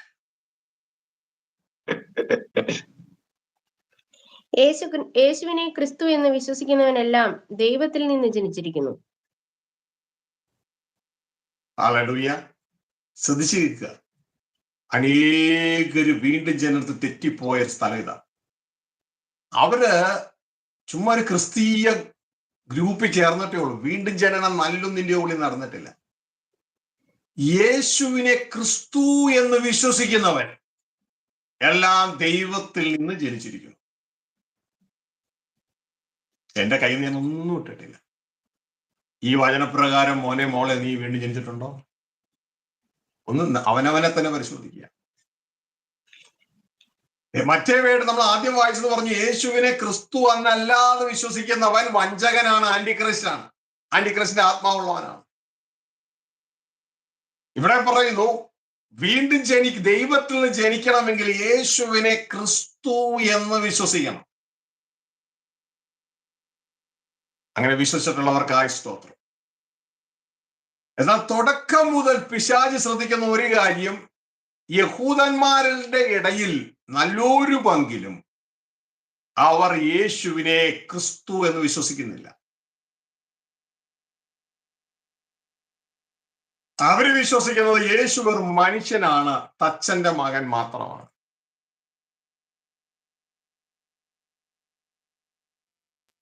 ഇവരുടെ ഇടയിലാണ് അപ്പോസ്തലന്മാർ യേശു തന്നെയാണ് ക്രിസ്തു എന്ന് തെളിയിച്ചുകൊണ്ടിരുന്നത്. എന്തിനാ? അവരെ വീണ്ടും ജനിപ്പിക്കാൻ, ദൈവത്തിൽ നിന്ന് ജനിപ്പിക്കാൻ. ഇതാണ് അപ്പോസ്തല പ്രവൃത്തി 17 നമ്മൾ കാണാൻ കഴിയുന്നത്. ഇവരുടെ ഇടയിൽ ഈ യേശു തന്നെയാണ് ക്രിസ്തു എന്ന് തെളിയിച്ചുകൊണ്ട് അപ്പോസ്തലന്മാർ മുന്നോട്ടേക്ക് പോയി. അപ്പോസ്തല പ്രവൃത്തി 17:3 നമുക്കിത് കാണാൻ കഴിയും. 17:3 സിസ്റ്റർ എടുക്കുമ്പോൾ ഈ ക്രിസ്തു ആരാണെന്നും കൂടി നമ്മൾ അറിയണ്ടേ. 17:3 ഒന്ന് വായിച്ചു. ആരാണ് ഈ ക്രിസ്തു?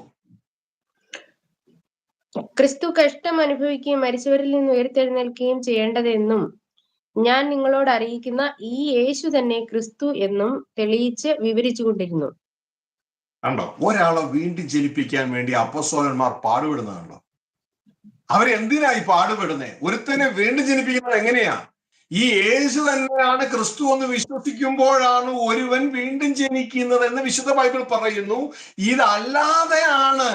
ഇതല്ലാതെയാണ് വിശ്വസിക്കുന്നതെങ്കിൽ, ഇതല്ലാതെയാണ് വിശ്വസിക്കുന്നത്, ദൈവത്തിന്റെ വചനം പറയുകയാണ്, അങ്ങനെ വിശ്വസിപ്പിക്കുന്നത് പറഞ്ഞു വരുന്ന വ്യക്തി ചതിയനാണ്.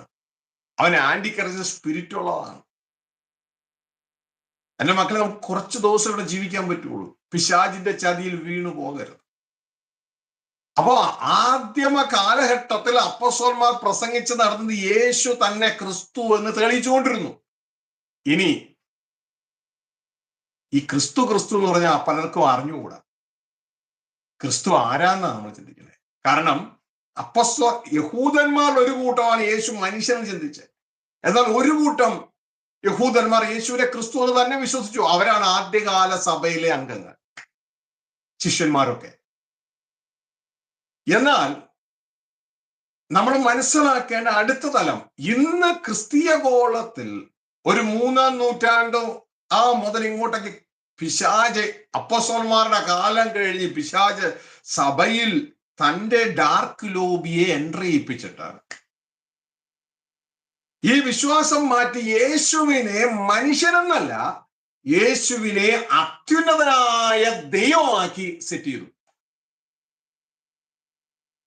രണ്ടും ഒരേപോലെ അപകടം. ശ്രദ്ധിച്ചു കേൾക്കുക. രണ്ടിലും വീണ്ടും ജനനം നടക്കില്ല. എന്നോട് ദേഷ്യം ഉണ്ടായിട്ട് കാര്യമില്ല, ഞാൻ ഉള്ള കാര്യമോ പറയുന്നത്.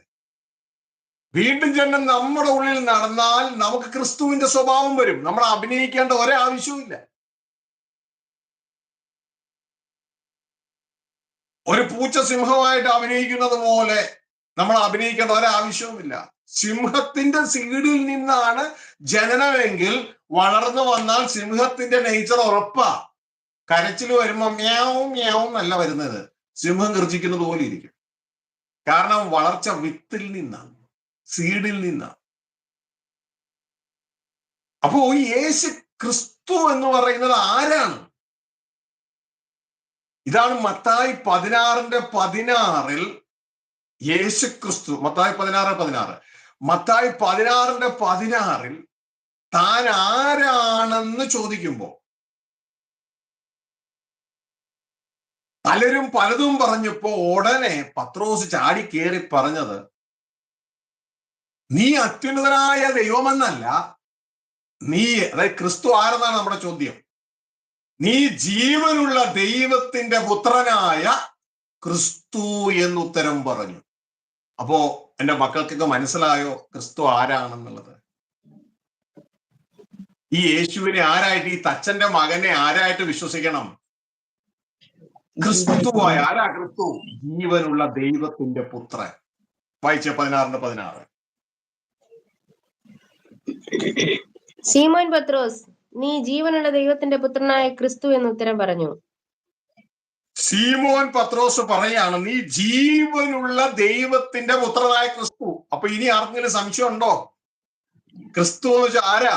അത്യുന്നതനായ ദൈവമല്ല, അത്യുന്നതനായ ദൈവത്തിന്റെ പുത്രൻ. അങ്ങനെ വിശ്വസിച്ചാൽ ഒരു വ്യക്തി വീണ്ടും ജനിക്കും, ദൈവത്തിൽ നിന്ന് ജനിക്കും. ബാക്കിയെല്ലാം ദൈവം അറേഞ്ച് ചെയ്ത് കഴിഞ്ഞു, സെറ്റപ്പും പ്രവർത്തികളൊക്കെ പൂർണ്ണമായി. നമ്മൾ വിശ്വസിച്ചാൽ മാത്രം മതി. എന്ത്? സ്വർഗത്തിലെ ദൈവം തന്റെ ഏകജാതനായ പുത്രനെ, ക്രിസ്തുവെ, ജഡരൂപത്തിൽ യേശുവായി ഒരു മനുഷ്യനായി ഭൂമിയിലേക്ക് അയച്ചു. എന്റെ പാപങ്ങൾക്ക് വേണ്ടി പരിഹാരമായി ലോകത്തിന്റെ പാപങ്ങളെ ചുമക്കുന്ന കുഞ്ഞാടായിട്ടാണ് അയച്ചത്. എന്റെ പാപത്തിനു വേണ്ടി കാൽവരിയിൽ ഓൾറെഡി മരിച്ചു കഴിഞ്ഞു. ആ ക്രിസ്തു, ആ യേശുവിനെ ഞാൻ ക്രിസ്തുവായി ദൈവപുത്രനായിട്ട് ഏറ്റെടുക്കുമ്പോൾ ദൈവത്തിലുള്ള ജീവൻ ക്രിസ്തുവിലൂടെ എന്നിലേക്ക് വരും. ഞാനും ദൈവവുമായി യൂണിയനായി മാറും, ഞാനും ദൈവവുമായി ഒന്നായി മാറും. ഇവിടെയാണ് നമ്മുടെ ഉള്ളിൽ സൈഗോട്ട് ഫോം ചെയ്യുന്നത്. ഇത് തെറ്റായി വിശ്വസിച്ചാൽ ഈ സംഭവം ഫോം ചെയ്യത്തില്ല. സൈഗോട്ട് എന്ന് പറയുന്നത് വേറൊന്നുമല്ല, നമ്മള് ശിശു ജനിക്കുന്നതിനെ കുറിച്ച് പഠിക്കുമ്പോൾ ഒരു പുരുഷ ബീജം സ്ത്രീയുടെ അണ്ഡവുമായി കൂടിച്ചേർന്ന് ഉണ്ടാകുന്ന ആദ്യത്തെ സെല്ലിന്റെ പേരാണ് സൈഗോട്ട്. നമുക്ക് നമ്മുടെ നഗ്നേത്രം കൊണ്ടൊന്നും കാണാനൊന്നും പറ്റില്ല, അത്രയും ചെറുത്. അതിന്റെ കനം എന്ന് പറയുന്നത് 0.00000001 ഗ്രാം. എന്തോരം ചെറുതാണെന്ന് നോക്കി. ഇനി നിങ്ങൾക്ക് നമുക്ക് മനസ്സിലാകണമെങ്കിൽ നമ്മുടെ വീട്ടിലെ ഉപ്പിന്റെ പൊടിയില്ലേ, അതിൽ ഒരു പൊടി എടുക്കുക, ഒരു പൊടി. അതിനെ 6 ബില്യൺ ആയിട്ട് മുറിക്കുക. എന്നിട്ട് അത്രയും അതിൽ ഒരെണ്ണത്തിന്റെ കനമാണ് ഈ സൈഗോട്ടിന്റെ കനം. അതൊരു ഇനീഷ്യൽ സെല്ല, തുടക്കത്തിലെ സെല്ല. ഇത് ഭയങ്കര പ്രാധാന്യമുള്ളതാണ്. ഇനി ഈ ഒരു cell day by day multiply ചെയ്യും, പെരുകും. ഇതിനോടുകൂടി അടുത്ത സെല്ലായിട്ടാണ് എംബ്രിയോ ആയി മാറുന്നത്, ഭ്രൂണമായി മാറും. അതൊരു 4 ആഴ്ചത്തെ വളർച്ചയാണ്. അവിടെയാണ് തലയും ഹൃദയവും ഒക്കെ രൂപപ്പെട്ടു വരുന്നത്. അതിനുശേഷമാണ് ഒരു കുട്ടിയുടെ രൂപത്തിലേക്ക് മാറും. പക്ഷെ ഇവിടെ ദൈവത്തിന്റെ ദാസൻ പറയുകയാണ്, ക്രിസ്തു നിങ്ങളിൽ ഉരുവാകുവോളം ഞാൻ പ്രസവവേദന അനുഭവിക്കുന്നു എന്റെ മക്കളെ. വിശ്വാസികളോടാ പറയുന്നത്. കാരണം താൻ സുവിശേഷം പറഞ്ഞതിന്റെ ഉടനെ തന്നെ യഹൂദന്മാര് വന്നിട്ട് വേറൊരു സുവിശേഷം അടിച്ചങ്ങ് ഏൽപ്പിച്ചു, ന്യായപ്രമാണോട് കയറ്റി. കാരണം ഇത് വിശ്വാസത്താലാ ഇത് നടക്കണേ. അപ്പൊ ഇവർക്ക് ഇരുമനസ്സായി. ഇരുമനസ്സുള്ളവൻ തന്റെ വഴികളിലല്ല സ്ഥിരനുമായി. ഇന്നത്തെ വിശ്വാസികൾക്ക് ഇരുമനസ്സാണോ? അയ്യോ, പല മനസ്സ്. ഇവിടെ വീണ്ടും ജനനം നടക്കണേ. എന്റെ മക്കളെ, ഇത് പ്രവൃത്തിയിലൂടെ അല്ല, വിശ്വാസത്തിലൂടെയാണ് വീണ്ടും ജനനം. വിശ്വാസത്തിന് ആധാരം എന്ന് പറയുന്നത് ദൈവത്തിന്റെ അൺഅഡൾട്ടറേറ്റഡ് വേർഡാണ്, മാറ്റമില്ലാത്ത വചനമാണ്. പ്യുവർ വേർഡാണ് വേണ്ടത്, പ്യുവർ വേർഡ്. ആ വേർഡ് കിട്ടിയ അതിൽ വിശ്വസിച്ചാലേ വീണ്ടും ജനനം നടക്കൂ. മാറിപ്പോയാൽ നടക്കില്ല. ഇതാ ദൈവത്തിന്റെ വചനം പറഞ്ഞത്. യേശുവാണ് ക്രിസ്തു എന്ന് വിശ്വസിക്കുന്നവൻ ദൈവത്തിൽ നിന്ന് ജനിക്കുന്നു. അപ്പോ അതല്ലാതെ വിശ്വസിക്കുന്നവനോ?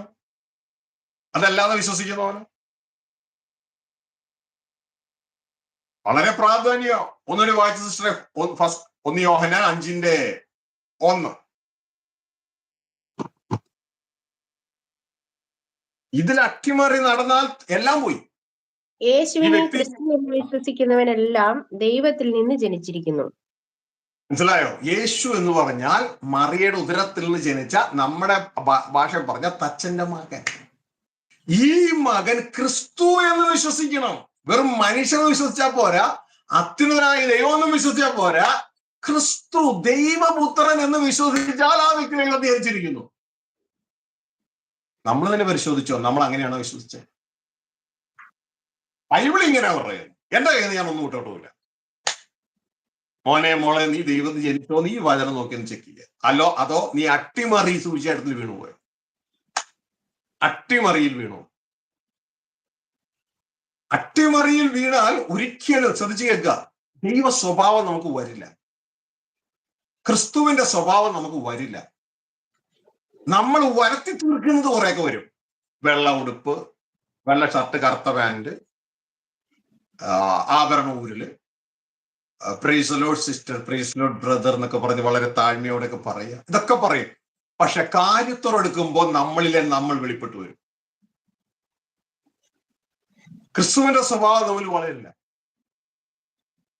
ക്രിസ്തുവിന്റെ സ്വഭാവം നമ്മൾ ഉണ്ടാക്കിയെടുക്കുന്നതല്ല. ആദ്യം തിരിച്ചറിയുക, ക്രിസ്തുവിന്റെ സ്വഭാവം നമ്മുടെ ഉള്ളിലെ വീണ്ടും ജനിച്ച ആ വ്യക്തിത്വത്തിൽ നിന്ന്, ആ സൈഗോട്ടിൽ നിന്ന് ആ സെൽ മൾട്ടിപ്ലിക്കേഷനിലൂടെ ആ കുട്ടി രൂപപ്പെടുന്നതിനനുസരിച്ച് നമ്മളിൽ രൂപാന്തരപ്പെടുന്നതാണത്. അല്ലാതെ നമ്മൾ ഉണ്ടാക്കിയെടുക്കുന്നതല്ല. തിരിച്ചറിവ് വേണം. നമ്മൾ ഉണ്ടാക്കിയെടുക്കുന്നത് ഫാൻസി ഡ്രസ്സാണ്, സെറ്റപ്പാണ്. സ്കൂളിലൊക്കെ കണ്ടിട്ടില്ലേ, പിള്ളേര് കോമ്പറ്റീഷൻ നടക്കുമ്പോൾ ഒരാളെ സിംഹമാക്കും. സിംഹത്തിന്റെ ഒരു മുഖം മൂടിയൊക്കെ വെച്ച്, നമ്മളാണെങ്കിൽ വെള്ളയുടുപ്പും ഷർട്ടും അങ്ങനെയൊക്കെ ഇട്ടൊക്കെയാണ്. അതൊന്നും വേണ്ട.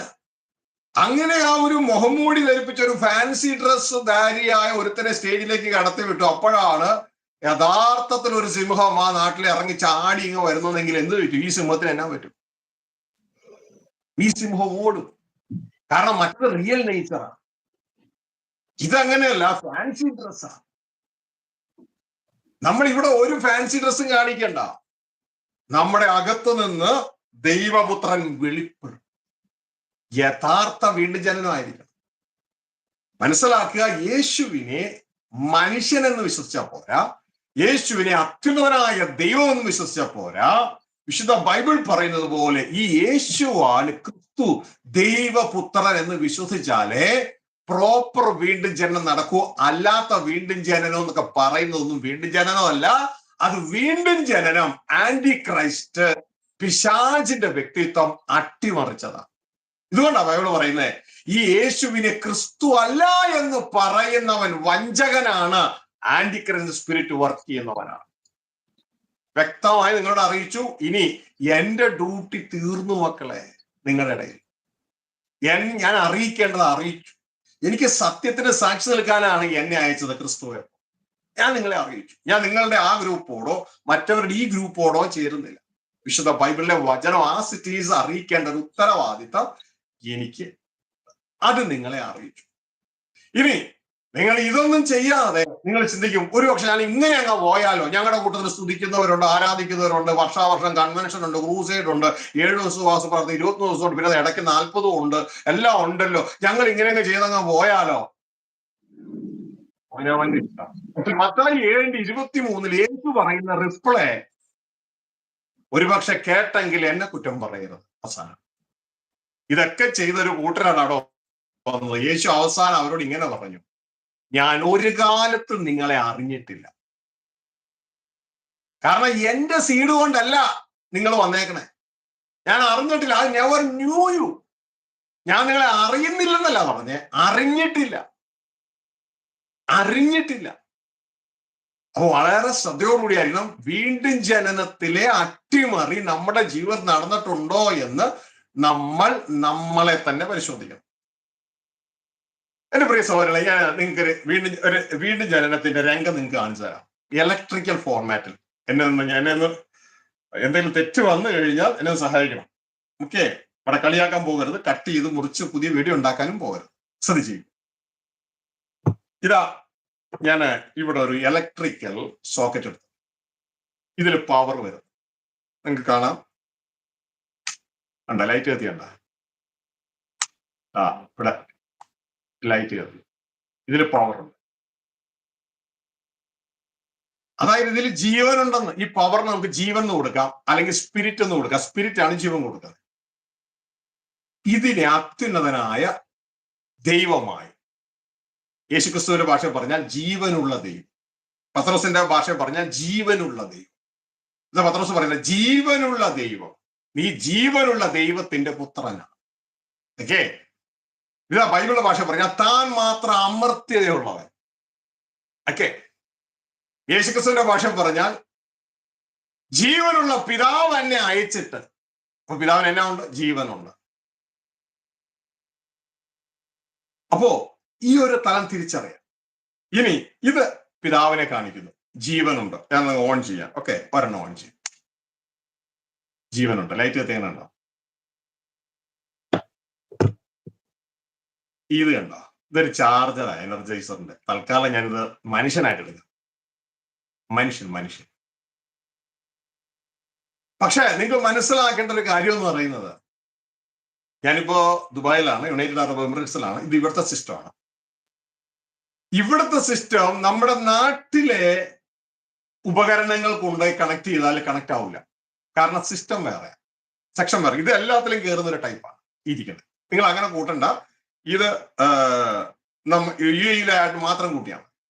അപ്പൊ ഇത് എങ്ങനെ വന്നാലും ഇതിൽ അതായത് ഈ എനർജൈസറിന്റെ ഈ ചാർജർ ഇതിൽ കയറത്തില്ല. അപ്പൊ ഇതിൽ കയറണമെങ്കിൽ എന്ത് വേണം? ഇതിൽ കയറണമെങ്കിൽ ഇതിന്റെ ഇടയിൽ ഒരു മധ്യസ്ഥം വേണം. ആ മധ്യസ്ഥനാണ് കണ്ട അഡാപ്റ്റർ. അഡാപ്റ്റ് ചെയ്യാൻ പറ്റും. അങ്ങനെ വേണ്ട. ഇതിനിപ്പോ ജീവനില്ല, ലൈറ്റ് കത്തണില്ല. പക്ഷെ ഇതിലേക്ക് കണക്ട് ചെയ്താലോ ഇതിനും ജീവൻ വരും. ഇതിനെ ക്രിസ്തുവായിട്ട് എടുക്കുക. ദൈവത്തിന്റെ വചനം പറയാണ്, പിതാവിന് തന്നിൽ തന്നെ ജീവനുള്ളത് പോലെ. യോഹന്നാൻ 5:26 വായിക്കണം കേട്ടോ. പലർക്ക് എഗ്രി ചെയ്യാൻ പ്രയാസമുള്ളൊരു വേടാ. ഞാനല്ലല്ലോ ബൈബിൾ എഴുതിയേ. എടുത്തേ.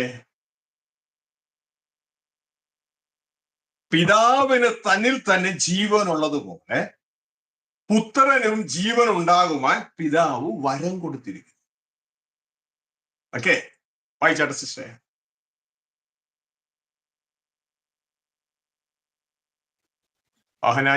പിതാവിന് തന്നിൽ തന്നെ ജീവനുള്ളതുപോലെ അവൻ പുത്രനും തന്നിൽ തന്നെ ജീവനുള്ളവനാകുമാറ് വരം നൽകിയിരിക്കുന്നു. പിതാവിന് തന്നിൽ തന്നെ ജീവനുണ്ട്. നമ്മളിപ്പോ പഠിക്കുന്നത് വീണ്ടും ജനനം വർക്ക് ചെയ്യണം എങ്ങനെയാണെന്നാണ്. പിതാവിന് തന്നിൽ തന്നെ ജീവനുള്ളതുപോലെ പുത്രനും ജീവൻ ഉണ്ടാകാൻ വരം കൊടുത്തിരിക്കുന്നു. അപ്പൊ പിതാവിനോട് പുത്രൻ ചേരുകയാണ്. കണ്ടോട്ടോ, ഇതുവരെ കത്താത്ത ഈ സാധനം കത്താൻ തുടങ്ങും. ഓക്കെ, കാരണം ജീവൻ അങ്ങോട്ടേക്ക് കയറുക.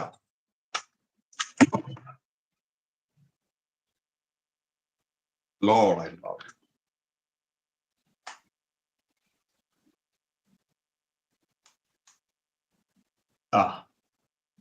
പുത്രനും ജീവനായി. കണ്ടോ, പിടുത്തം കിട്ടിയ? ഇതാണ് പുത്രൻ പറയുന്നത്, ജീവനുള്ള പിതാവ് എന്നെ അയച്ചിട്ട് ഞാൻ പിതാവിൻ നിമിത്തം ജീവിക്കുന്നു.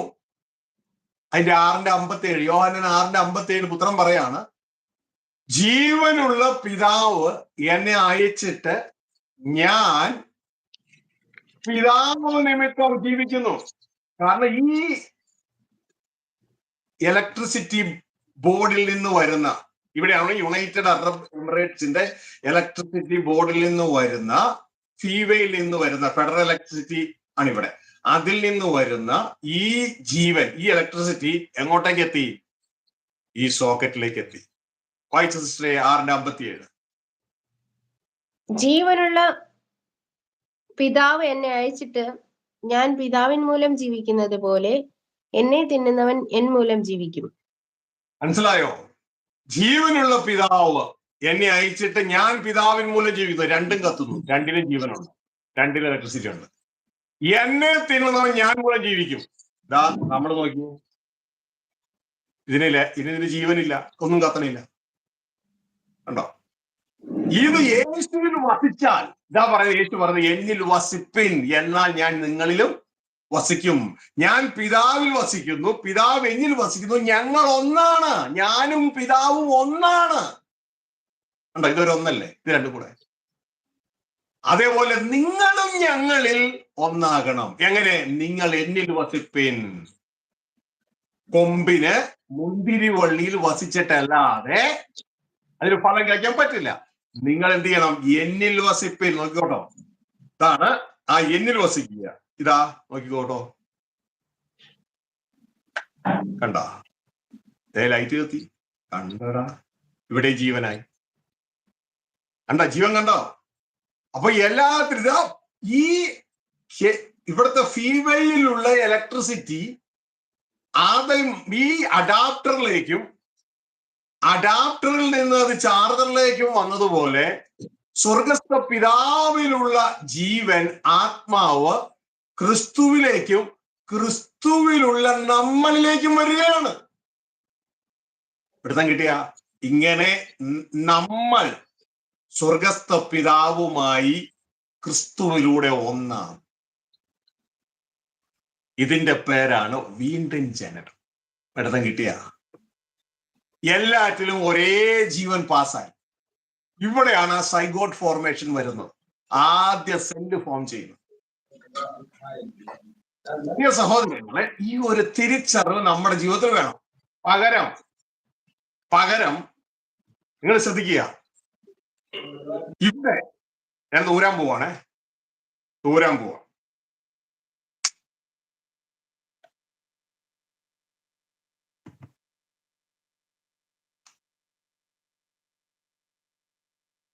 നമ്മൾ ചിന്തിക്കുകയാണ്, ഈ യേശുവാണ് മനുഷ്യൻ എന്ന് ചിന്തിക്കുവാണെങ്കിൽ യഹൂദന്മാരെ പോലെ ഈ മനുഷ്യനിൽ ജീവനുണ്ടോ? ഇല്ല. നമുക്കിനി അവിടെ ജീവൻ കിട്ടൂല. നമ്മൾ ഏതെങ്കിലും ഒരു ഗ്രൂപ്പുകാരോ ഡിനോമിനേഷനോ മതമായിട്ടോ അവസാനിക്കും. അപ്പോ ഇനി അടുത്തത് നമ്മൾ ചിന്തിക്കുകയാണ്, യേശുവാണ് ഈ അത്യുന്നതനായ ദൈവമെന്ന്, ഈ സോക്കറ്റ് എന്ന്. ഇത് ഈ കാണുന്ന സംഭവം ഉണ്ടല്ലോ, ഫീവ. നമുക്ക് ജീവൻ കിട്ടും? ശ്രദ്ധിക്കട്ടെ. കാരണം ഈ അത്യുന്നതനായ ദൈവം പാപികളോട് അടുക്കത്തില്ല.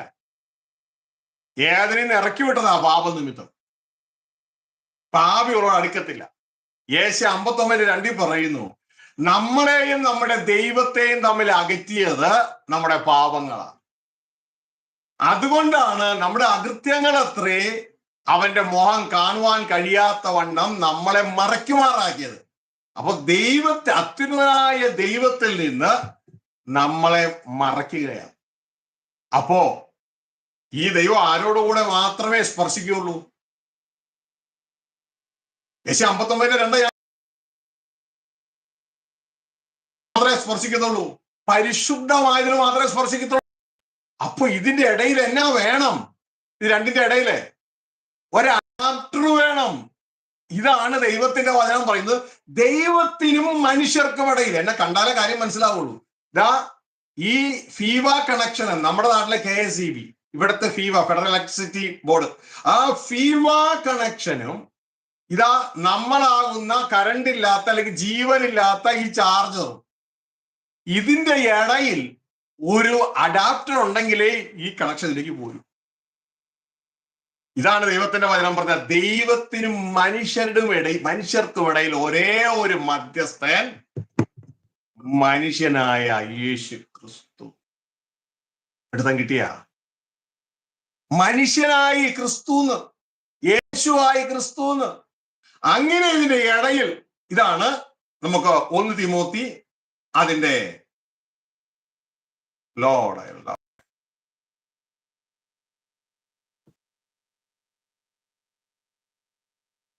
2-ാം അധ്യായം അതിന്റെ 5-ാം വാക്യം, 5-6.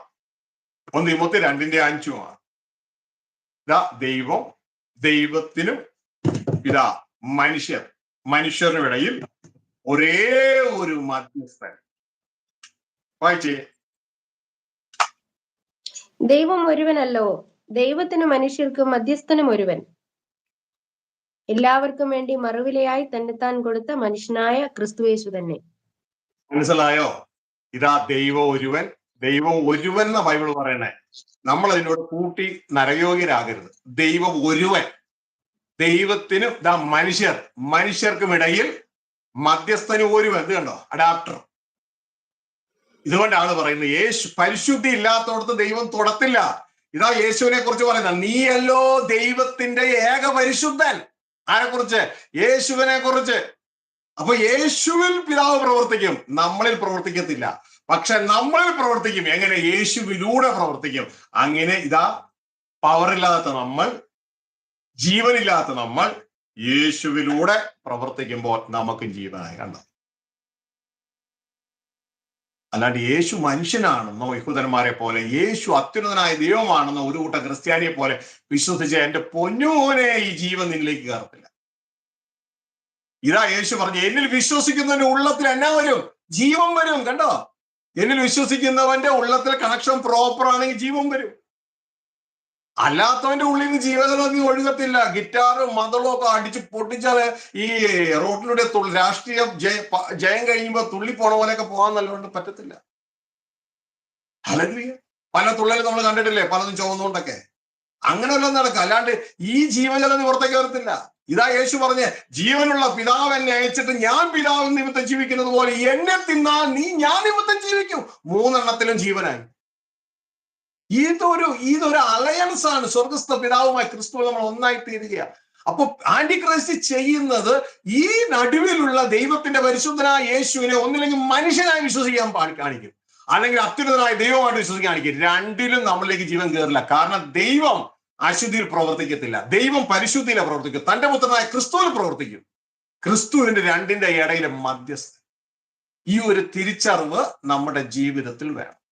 ഇതില്ല എങ്കിൽ ഈ അട്ടിമറിയിൽ നമ്മൾ വീണുപോകാനായിട്ട് ഇടയാണ്. ഇപ്പൊ ഞാനൊന്ന് ഊരിക്കോട്ടെ.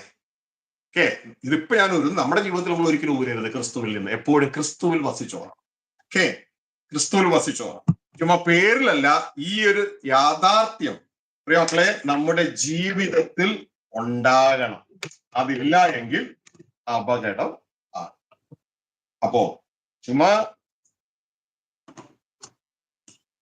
Lord, I love you. Thank you, Father. Thank you. ഒരു ഭാഗം കഴിഞ്ഞാൽ നിനക്ക് ധ്യാനിക്കാനുണ്ട്. രാത്രിയൊക്കെ ഇരുന്ന് നന്നായിട്ട് ധ്യാനിച്ചു. ഓക്കെ, ദൈവം ഒരുവനല്ലോ, അല്ലാണ്ട് മൂവരല്ല. ദൈവം ഒരുവനല്ലോ, ദൈവത്തിനും മനുഷ്യർക്കും മധ്യസ്ഥൻ ഒരുവൻ. അല്ലാണ്ട് ഈ മധ്യസ്ഥനെ കൊണ്ടുപോയി അതിൽ 3 ആക്കിയിട്ട് അതിൽ ചേർത്ത്, ഇതൊക്കെ ഏത് ബൈബിളാണ് നമ്മളോട് പറഞ്ഞതൊക്കെ? ചുമ്മാ പണ്ട് പഠിച്ചു അത് സ്ഥാപിക്കാനായിട്ട് ഞാൻ നിൽക്കുക. അതല്ല നമുക്ക് സ്ഥാപിക്കണ്ടേ. അത് സ്ഥാപിച്ചതുകൊണ്ട് നമ്മൾ ആരെങ്കിലും സ്വർഗ്ഗരാജ്യത്തിൽ കയറൂ? ബൈബിള് പറഞ്ഞോ അങ്ങനെ സ്ഥാപിച്ചാൽ 3 സ്ഥാപിച്ചാൽ സ്വർഗ്ഗരാജ്യത്തിൽ കയറാമെന്നല്ലോ. സ്വർഗത്തിൽ സാക്ഷ്യം പറയുന്ന 3 പേരുണ്ട്. ഞാൻ പഠിച്ചത് സെന്റ് ആൽബർട്ട്സ് സ്കൂളിലാണ്, കോളേജിലൊക്കെയാ. ഞങ്ങളുടെ കോളേജിന്റെ സ്കൂളിന്റെ അടുക്കൽ ഹൈക്കോർട്ടിൽ സാക്ഷ്യം പറയുന്ന എത്ര പേരാ? അപ്പൊ എന്റെ പ്രിയ കുഞ്ഞുങ്ങളെ, നമ്മൾ വ്യക്തമായിട്ട് കാര്യങ്ങൾ മനസ്സിലാക്കി വേണം മുന്നോട്ടേക്ക് പോകാൻ. പിതാവ് പുത്രൻ പരിശുദ്ധാത്മാവ് ബൈബിളിലെ സത്യമായിട്ടുള്ള കാര്യമാണ്. അതിലെല്ലാത്തിനും അതിൻ്റെതായ പ്രവർത്തനമുണ്ട്. നമ്മളിപ്പോ കാണിച്ച ആ സെക്ഷനില്ലേ, അതിൽ തന്നെ പിതാവും പുത്രനും പരിശുദ്ധാത്മാവും ഒരൊറ്റ സെക്ഷനായിട്ട് വർക്ക് ചെയ്യുന്നുണ്ട്. എല്ലാത്തിന്റെ സാക്ഷ്യം ഒന്നാണ്. അപ്പോ നമ്മൾ വ്യക്തമായിട്ട് കാര്യം തിരിച്ചറിയുക. കറക്റ്റ് ആണെങ്കിൽ നമ്മുടെ ജീവിതത്തിൽ റിസൾട്ട് ഉണ്ടാകും, അല്ല എങ്കിൽ റിസൾട്ട് ഉണ്ടാകത്തില്ല. ഇനി ഫാദർ വി താങ്ക് യു. ഞാൻ ഇവിടെ കൂടുതലായിട്ട് ഇനി പറയാൻ പോകുന്ന ഒരു കാര്യം എന്ന് പറയുന്നത്, ശ്രദ്ധിക്കുക, വീണ്ടും ജനനത്തിലെ അട്ടിമറിയുടെ കാര്യം എന്ന് പറയുന്നത്, വീണ്ടും ജനനം വിശ്വാസത്താലാണ്. ഇതാദ്യം പഠിക്കേണ്ടത്. ഫിക്സിങ് മുഴുവൻ വിശ്വാസത്താലാണ് ഫിക്സിങ് നടക്കുന്നത്. നിങ്ങൾ കേട്ടിട്ടുണ്ടോ തോമസ് ആൽവ എഡിസൺ? എഡിസൺ എന്ന് പറയുന്ന ഈ വ്യക്തി ബൾബ് കണ്ടുപിടിച്ച പുള്ളിയാണ്.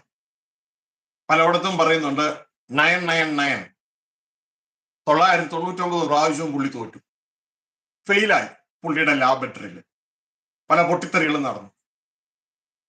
പക്ഷെ 1000ാമത്തെ പ്രാവശ്യം അദ്ദേഹം സക്സസ് ആയി. 1879 ബൾബ് കണ്ടുപിടിച്ചത്.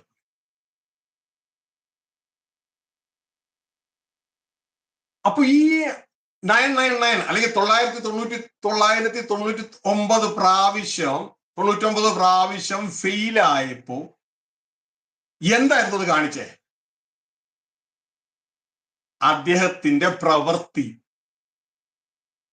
അത് പരാജയപ്പെട്ടു. അദ്ദേഹത്തിന്റെ ഫിക്സിങ് ശരിയല്ല. അവിടെ അദ്ദേഹം വർക്ക് ചെയ്തു. വർക്ക് ഫിക്സ് എന്ന് പറയുന്ന സംഭവം സെറ്റ് ചെയ്ത് ശരിയല്ല. എന്നാൽ 1000ാമത്തെ പ്രാവശ്യം അത് ശരിയായപ്പോ എന്താ കാണിച്ചത്? അദ്ദേഹത്തിന്റെ വർക്ക് ഫിക്സ് ശരിയായി. അത് വർക്കാണ്. വർക്ക് ചെയ്തതിലൂടെ അതും ഇതുമായിട്ട് കൂട്ടിച്ചേർത്തു, പല മെറ്റലുകൾ കൂട്ടിച്ചേർത്തു, പല മെറ്റലുകളും കത്തിച്ചു നോക്കി, കാർബൺ ഉപയോഗിച്ച് നോക്കി, പല പല പരിപാടികളും നോക്കി. അവസാനം 1000ാമത്തെ പ്രാവശ്യമാണ് ആ ബൾബ് കത്തിയത്. കുറച്ച് മണിക്കൂറോളം കത്തി നിന്നു. എന്റെ മക്കളെ, ആ പ്രവൃത്തി നമ്മളുടെ കൈകൊണ്ടുള്ള അധ്വാനം. ഒരിക്കല് ഞാൻ ഒരു മോട്ടർ റെഡിയാക്കാൻ വേണ്ടി ഒരാളെ വിളിച്ചു. അദ്ദേഹം കുറെയൊക്കെ നോക്കിയിട്ട് പറഞ്ഞു, ഇത് എന്നെ കൊണ്ട് നടക്കത്തില്ല, ഇത് ഞാൻ തൊട്ടാ കുളമാകും, കുറെ ചെയ്ത് കുളമായതാ. അപ്പോ ഞാൻ വേറൊരാളെ വിളിച്ചു, ഇത് ഫിക്സ് ചെയ്യുന്ന ഒരാളെ.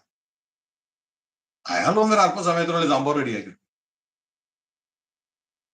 അപ്പോ ഇതെന്തേ കാണിക്കണേ?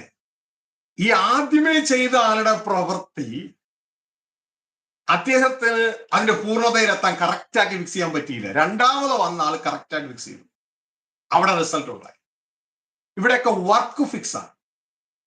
എന്നാൽ വീണ്ടും ജനനം വർക്ക് ഫിക്സ് അല്ല, ഫെയ്ത്ത് ഫിക്സ് ആണ്. മനസ്സിലാക്കണം, ഫെയ്ത്ത് ഫിക്സ് ആണ്. ഫെയ്ത്ത് കറക്റ്റായിട്ട് ഫിക്സ് ചെയ്യണമെങ്കിൽ നമുക്ക് ഫെയ്ത്ത് വരുന്നത് വചനത്തിലൂടെയാണ്. കിട്ടുന്ന വചനം കറക്റ്റ് അല്ലെങ്കിൽ നമ്മുടെ ഫെയ്ത്ത് ഫിക്സിങ്ങും കറക്റ്റ് ആവില്ല. നമ്മുടെ വിശ്വാസത്താലുള്ള വീണ്ടും ജനനവും ഫ്ലോപ്പാണ്. പകരം ഏതെങ്കിലും റിക്രിയേഷൻ ക്ലബിലും ലയൺസ് ക്ലബിലും മതത്തിലും ഡിനോമിനേഷൻ ചേർന്നതുപോലെ നമ്മളൊരു മെമ്പർഷിപ്പ് കൊടുത്ത് ഒരു സ്നാനവും പെട്ട് അവിടെ നിന്നു. ജീവജല നദിയൊന്നും നമ്മളിൽ നിന്ന് ഇറങ്ങുന്ന വിഷയമേ ഇല്ല. കാരണം ഈ നേരത്തെ അവിടെ ലൈറ്റ് കത്തിയില്ലേ? സോക്കറ്റിൽ ലൈറ്റ്, അഡാപ്റ്ററിൽ ലൈറ്റ്, ചാർജറിൽ ലൈറ്റ്, ഇതേപോലെ ഒന്നും വരില്ല. ഇതാണ് യേശു ക്രിസ്തു യോഹന്നാൻ 7 പറഞ്ഞത്. 7:38 പറഞ്ഞത്, എന്നിൽ വിശ്വസിക്കുന്നവന്റെ ഉള്ളത്തിൽ നിന്ന് തിരുവെഴുത്ത് പറയുന്നത് പോലെ ഇവിടെ റെഡ് ലൈറ്റ് കത്തി ജീവജല നദികൾ ഒഴുകും. അതൊന്നും ഒഴുകത്തില്ല. വിശ്വാസം കറക്റ്റ് ആയിരിക്കണം. നമ്മളിവിടെ ഫിക്സ് ചെയ്യുന്ന വർക്ക് ഫിക്സ് അല്ല, ഫെയ്ത്ത് ഫിക്സ് ആണ്. ഫെയ്ത്ത് ഫിക്സ് നടക്കുന്നത് മോട്ടറിലോ ലൈറ്റിലോ ബൾബിലോ ഒരു മോട്ടോർ സൈക്കിൾ ഫിക്സ് ചെയ്തതുപോലെ ആ ബോൾട്ട് അവിടെ ഫിറ്റ് ചെയ്ത് ഈ ബോൾട്ട് ഇവിടെ ഫിറ്റ് ചെയ്തു എന്നതുപോലെ വർക്ക് ഫിക്സ് അല്ല, പക്ഷെ അതും ഫിക്സ് ആണ്, ഫെയ്ത്ത് ഫിക്സ് ആണ്. അത് ഫെയ്ത്ത് ഫിക്സ് ആണ്. അപ്പോ മാലിന്യമായ വചനം വന്നാൽ ഫിക്സ് നടക്കൂല, ഇംപ്രോപ്പർ ആവും. ഇതാണ് 1 പത്രോസ് 2 പറയുന്നത്. വളർച്ചയ്ക്ക് ഇത് തന്നെ വേണം. രക്ഷയ്ക്കായി വളരുവാൻ വചനം എന്ന വാല് കുടിക്കാനല്ല പറഞ്ഞേ, വചനം എന്ന മായമില്ലാത്ത വാല് കുടിക്കണം. മായം ചേർത്താൽ ഫിക്സിങ് ഇംപ്രോപ്പർ ആവും, വളരൂല. ഇതും ജനനത്തിലും ഇങ്ങനെയാണ്. യേശുവിനെ അനാദിയിൽ സ്വർഗസ്ഥ പിതാവോട് കൂടെയുള്ള സർവ സൃഷ്ടിപ്പിനും മുഖാന്തരമായ ദൈവപുത്രനായ ക്രിസ്തു എന്ന് വിശ്വസിക്കണം. ദൈവപുത്രനായ ക്രിസ്തു ആണെന്നും ആ ക്രിസ്തുവിനെ പിതാവിങ് അയച്ചതാണെന്നും നാം വിശ്വസിച്ചുകൊണ്ട് ആ ക്രിസ്തുവിനെ വേണം നമ്മുടെ രക്ഷകനും കർത്താവുമായി സ്വീകരിക്കാൻ. മാറിപ്പോകരുത്. ഫെയ്ത്ത് ഫിക്സ് കറക്റ്റ് ആയിരിക്കണം. വീണ്ടും ഒരു പ്രാവശ്യം കൂടെ 1 യോഹന്നാൻ 5:1 വായിച്ച സിസ്റ്ററെ. 1 യോഹന്നാൻ 5:1. അത് വിശ്വാസത്തിലെ ഫിക്സ് ആണ്. മാറിപ്പോകരുത്. വിശ്വാസം ഇമ്പോർട്ടന്റ് ആയിട്ടുള്ളവർ മാത്രം എടുക്കുക. അത് വിശ്വാസത്തിലെ ഫിക്സ് ആണ്. മാറിപ്പോകരുത്. എല്ലാവരും യേശുവിനെ ക്രിസ്തു എന്ന് വിശ്വസിക്കുന്നവനെല്ലാം ദൈവത്തിൽ നിന്ന് ജനിച്ചിരിക്കുന്നു. വിശ്വസിക്കുന്നവനല്ല. എല്ലാരും ഒന്ന് പറഞ്ഞു നോക്കിയേ. വിശ്വസിക്കുന്നവനല്ല, പ്രവർത്തിക്കുന്നവനല്ല. വിശ്വസിച്ച മാത്രം മതി. ഈ യേശുവിനെ ക്രിസ്തു ദൈവപുത്രൻ എന്ന് വിശ്വസിക്കുന്നവൻ ദൈവത്തിൽ ജനിക്കുന്നു. പിടുത്തം കിട്ടിയോ? അപ്പൊ ദൈവത്തിൽ ജനിക്കാൻ എന്നാ വേണ്ടേ? ഇത്രയും മതി. സിമ്പിളാ. യേശുവിനെ ക്രിസ്തു എന്ന് വിശ്വസിക്കണം. അതിന്റെ ഡീറ്റെയിൽ ആണ് യോഹന്നാൻ 1:12. അതിന്റെ ഡീറ്റെയില ക്രിസ്തു എന്ന് വിശ്വസിക്കണം. അതിന്റെ ഡീറ്റെയിൽ യോഹന്നാൻ 1:12. യേശുവിനെ കൈക്കൊണ്ട് യേശുവിന്റെ നാമത്തിൽ വിശ്വസിക്കുന്ന ഏവർക്കും ദൈവ മക്കളാകാൻ ദൈവം അധികാരം കൊടുത്തു. അവിടെയാണ് സൈഗോട്ട് ഫോർമേഷൻ ഒക്കെ വരുന്നത്. ആ യേശുവിന്റെ അതേ രൂപത്തിന്റെ ഒരു സെല്ല് നമ്മളുള്ളിൽ സ്റ്റാർട്ട് ചെയ്യുക. പിന്നെ നമ്മൾ യേശുവിനെ അനുഗമിക്കുമ്പോൾ അത് സെൽ മൾട്ടിപ്ലിക്കേഷൻ നടക്കുക. ക്രിസ്തുവിന്റെ സ്വഭാവം നമ്മൾ വളരാൻ തുടങ്ങുക. ഹല്ലേലൂയ. അപ്പോ ഇത് വ്യക്തതയോടെ തിരിച്ചറിയണം. ഈ ഒരു പോയിന്റ് തെറ്റിയാൽ എല്ലാം തെറ്റിയത് തന്നെ. ഓ ഫാദർ വി താങ്ക് യു. എന്നാൽ ഈ യേശുവിനെ അങ്ങനെയല്ല, യേശു വെറും മനുഷ്യനാണെന്നും യേശു അത്യുന്നതനായ ദൈവമാണെന്നും ഒക്കെ കേട്ടുള്ള പ്രസംഗത്തിൽ ഈ വ്യക്തിയുടെ ജീവിതത്തിൽ ഇവന്റെയും ഇവളുടെ ഉള്ളിൽ പല പല ചിന്തകൾ വന്നു. ദൈവം ഇതിൽ ഏതാ ശരി, ഏതാ ശരി, ഏതാ ശരി. അപ്പൊ എത്ര മനസ്സായി? പല പല മനസ്സുകളായി അല്ലേ? ഇവരുടെ കാര്യം ബുദ്ധിമുട്ടാണ്. ശ്രദ്ധിച്ചേ, വായിച്ചേ. അതായത് നമുക്കൊരു ചിന്ത വർക്കില് ഈ സ്ക്രൂ അതിനെ അവിടെ ഫിറ്റ് ചെയ്യണോ അതോ ഈ സ്ക്രൂ ഇവിടെ ഫിറ്റ് ചെയ്യണോ?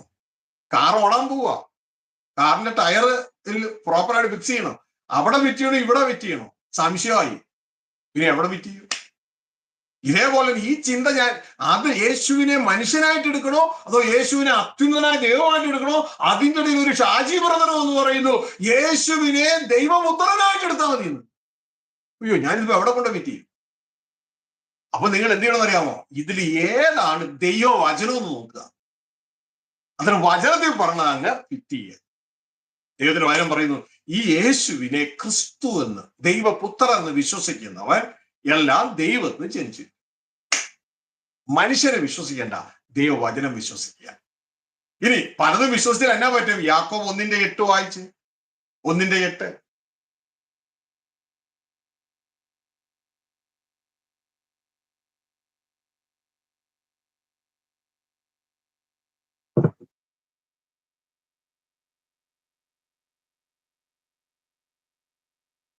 Lord, I love it.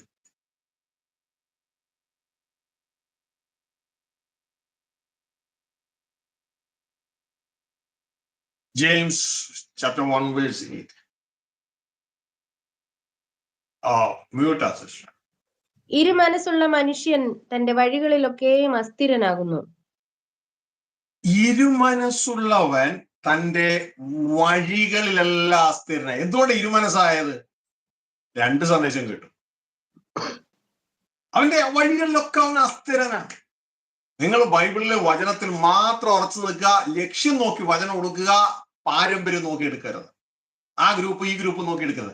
നമുക്ക് എവിടെ എത്തണം ആ ലക്ഷ്യം നോക്കി എടുക്കുക. ഹല്ലേലൂയ. അപ്പോ അവൻ തന്റെ സകല വഴികളിൽ അസ്ഥിരനായി മാറുന്ന ദൈവത്തിന്റെ വചനം പറയുന്നത്. അസ്ഥിരനായാൽ വീണ്ടും ജനന ഇംപ്രോപ്പറാ. അവസാനം മത്തായി 7:23 റിസൾട്ടിലേക്ക് വരും. അവിടെ എന്താ യേശുക്രിസ്തു പറയുന്നത്? മത്തായി 7:23 ദൈവദാസന്മാരൊക്കെയാ യേശുവിനെ കർത്താവായി സ്വീകരിച്ചവരൊക്കെയാ. പക്ഷെ യേശു അവരുടെ എന്നാ തിരിച്ചു പറഞ്ഞ? മത്തായി 7:23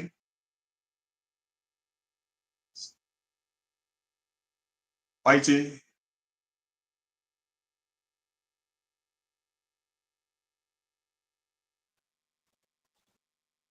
അന്ന് ഞാൻ അവരോട്, ഞാൻ ഒരു നാളും നിങ്ങളെ അറിഞ്ഞിട്ടില്ല, അധർമ്മം പ്രവർത്തിക്കുന്നവരെ എന്നെ വിട്ടു പോകുവിൻ എന്ന് തീർത്തു പറയും. ഒന്ന്, അവരുടെ സ്വഭാവം മാറിയിട്ടില്ല, ഇപ്പോഴും അധർമ്മം തന്നെ പ്രവർത്തിച്ചുകൊണ്ടിരിക്കുന്നത്. കാരണം വീണ്ടും ജനിച്ചാലല്ലേ സ്വഭാവമൊക്കെ മാറുള്ളൂ. വീണ്ടും ജനിക്കണ്ടേ? മറ്റേ പഴയ ആദത്തിന്റെ ചതിമോള വഷളായി പോയ പഴയ മനുഷ്യന്റെ സ്വഭാവം തന്നെ ഇപ്പോഴും. ദൈവാനുരൂപമായി സൃഷ്ടിക്കപ്പെട്ട പുതിയ മനുഷ്യന്റെ സ്വഭാവമല്ല അത്. വീണ്ടും ജനിച്ചത് അതിൽ നിന്ന് വളർന്നാലേ സ്വഭാവം മാറൂ, അല്ലെങ്കിൽ സ്വഭാവം മാറില്ല. അതുകൊണ്ട് യേശു പറഞ്ഞു, ഞാൻ ഒരു കാലം നിങ്ങൾ അറിഞ്ഞിട്ടില്ല, I never knew you. ഇതുകൊണ്ടാണ് ഒരു യഥാർത്ഥ ദൈവദാസന്റെ പ്രസവ വേദന ഗലാത്യലേഖനം 4:19 വരുമ്പോ, ഗലാത്യലേഖനം 4:19 വരുമ്പോ ഗലാത്യ വിശ്വാസികളോട് പറയുന്നുണ്ട്, അവരെ യഹൂദന്മാർ വന്ന് ന്യായപ്രമാണത്തിലേക്ക് തിരിച്ചു വരണമെന്നും പറഞ്ഞുകൊണ്ട് അവരുടെ ഇടയിൽ പ്രസംഗിച്ച് നടന്നപ്പോ അദ്ദേഹം പറയാണ്, ക്രിസ്തു നിങ്ങളിൽ ഉരുവാകുവോളം ഞാൻ പിന്നെയും പ്രസവവേദന അനുഭവിക്കുന്ന എൻ്റെ മക്കളെ. എന്താ കാര്യം? അകത്ത് ക്രിസ്തു ഉരുവാകണം. ആ പ്രോപ്പർ വിശ്വാസത്താൽ ആ സൈഗോട്ട് ഉരുവായി അതും മൾട്ടിപ്ലിക്കേഷൻ നടക്കണം. എങ്കിലേ ഈ മക്കൾ രക്ഷിക്കപ്പെട്ട് ലക്ഷ്യത്തിലെത്തുള്ളൂ. വായിച്ച്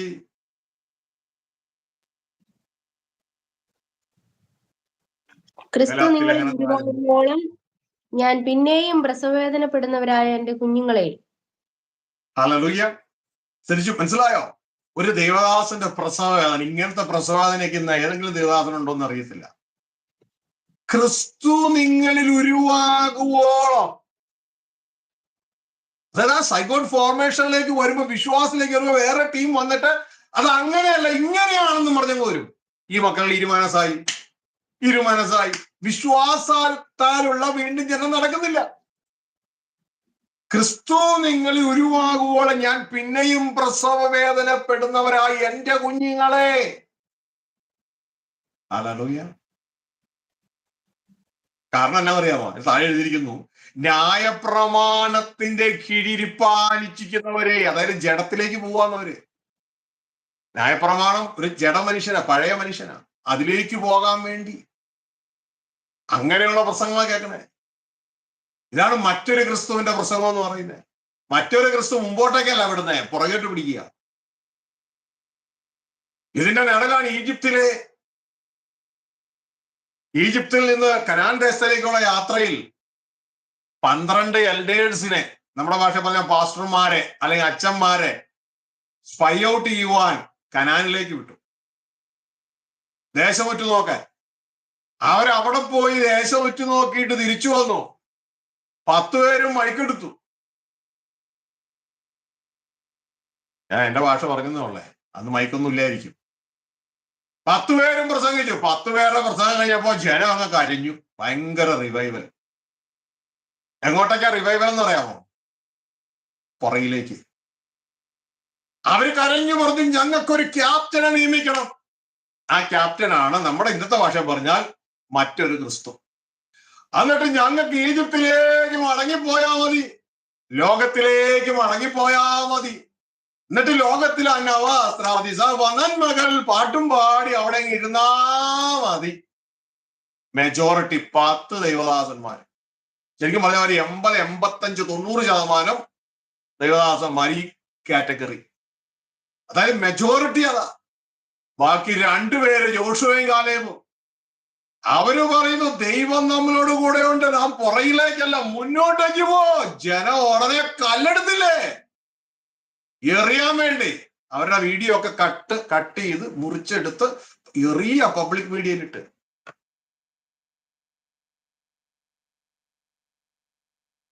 ജനത്തിന് പിന്നിലുള്ളത് മതി മെജോറിറ്റിക്ക്.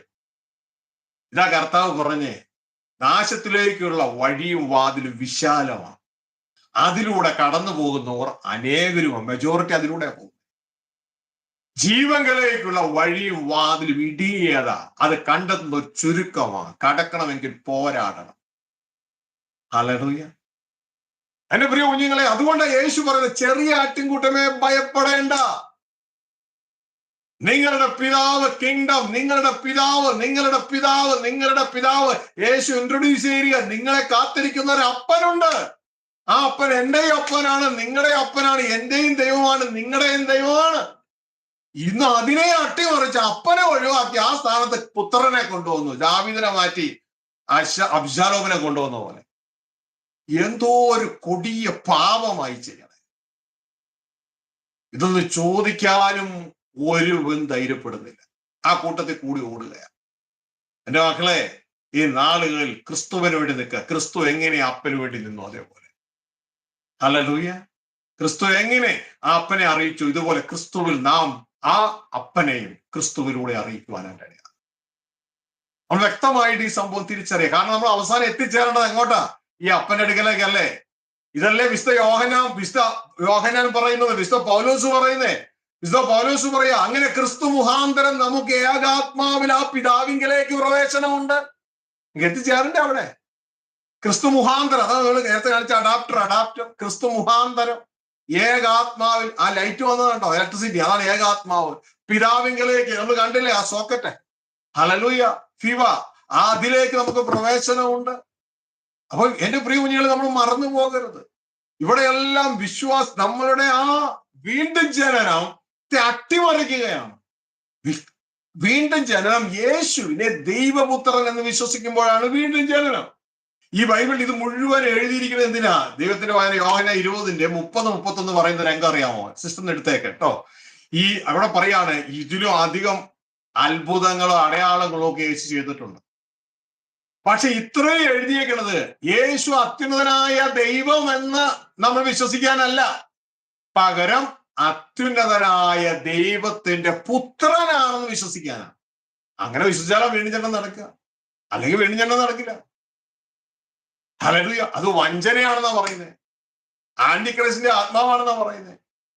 വായിച്ച യോഹന്നാൻ 20:30-31.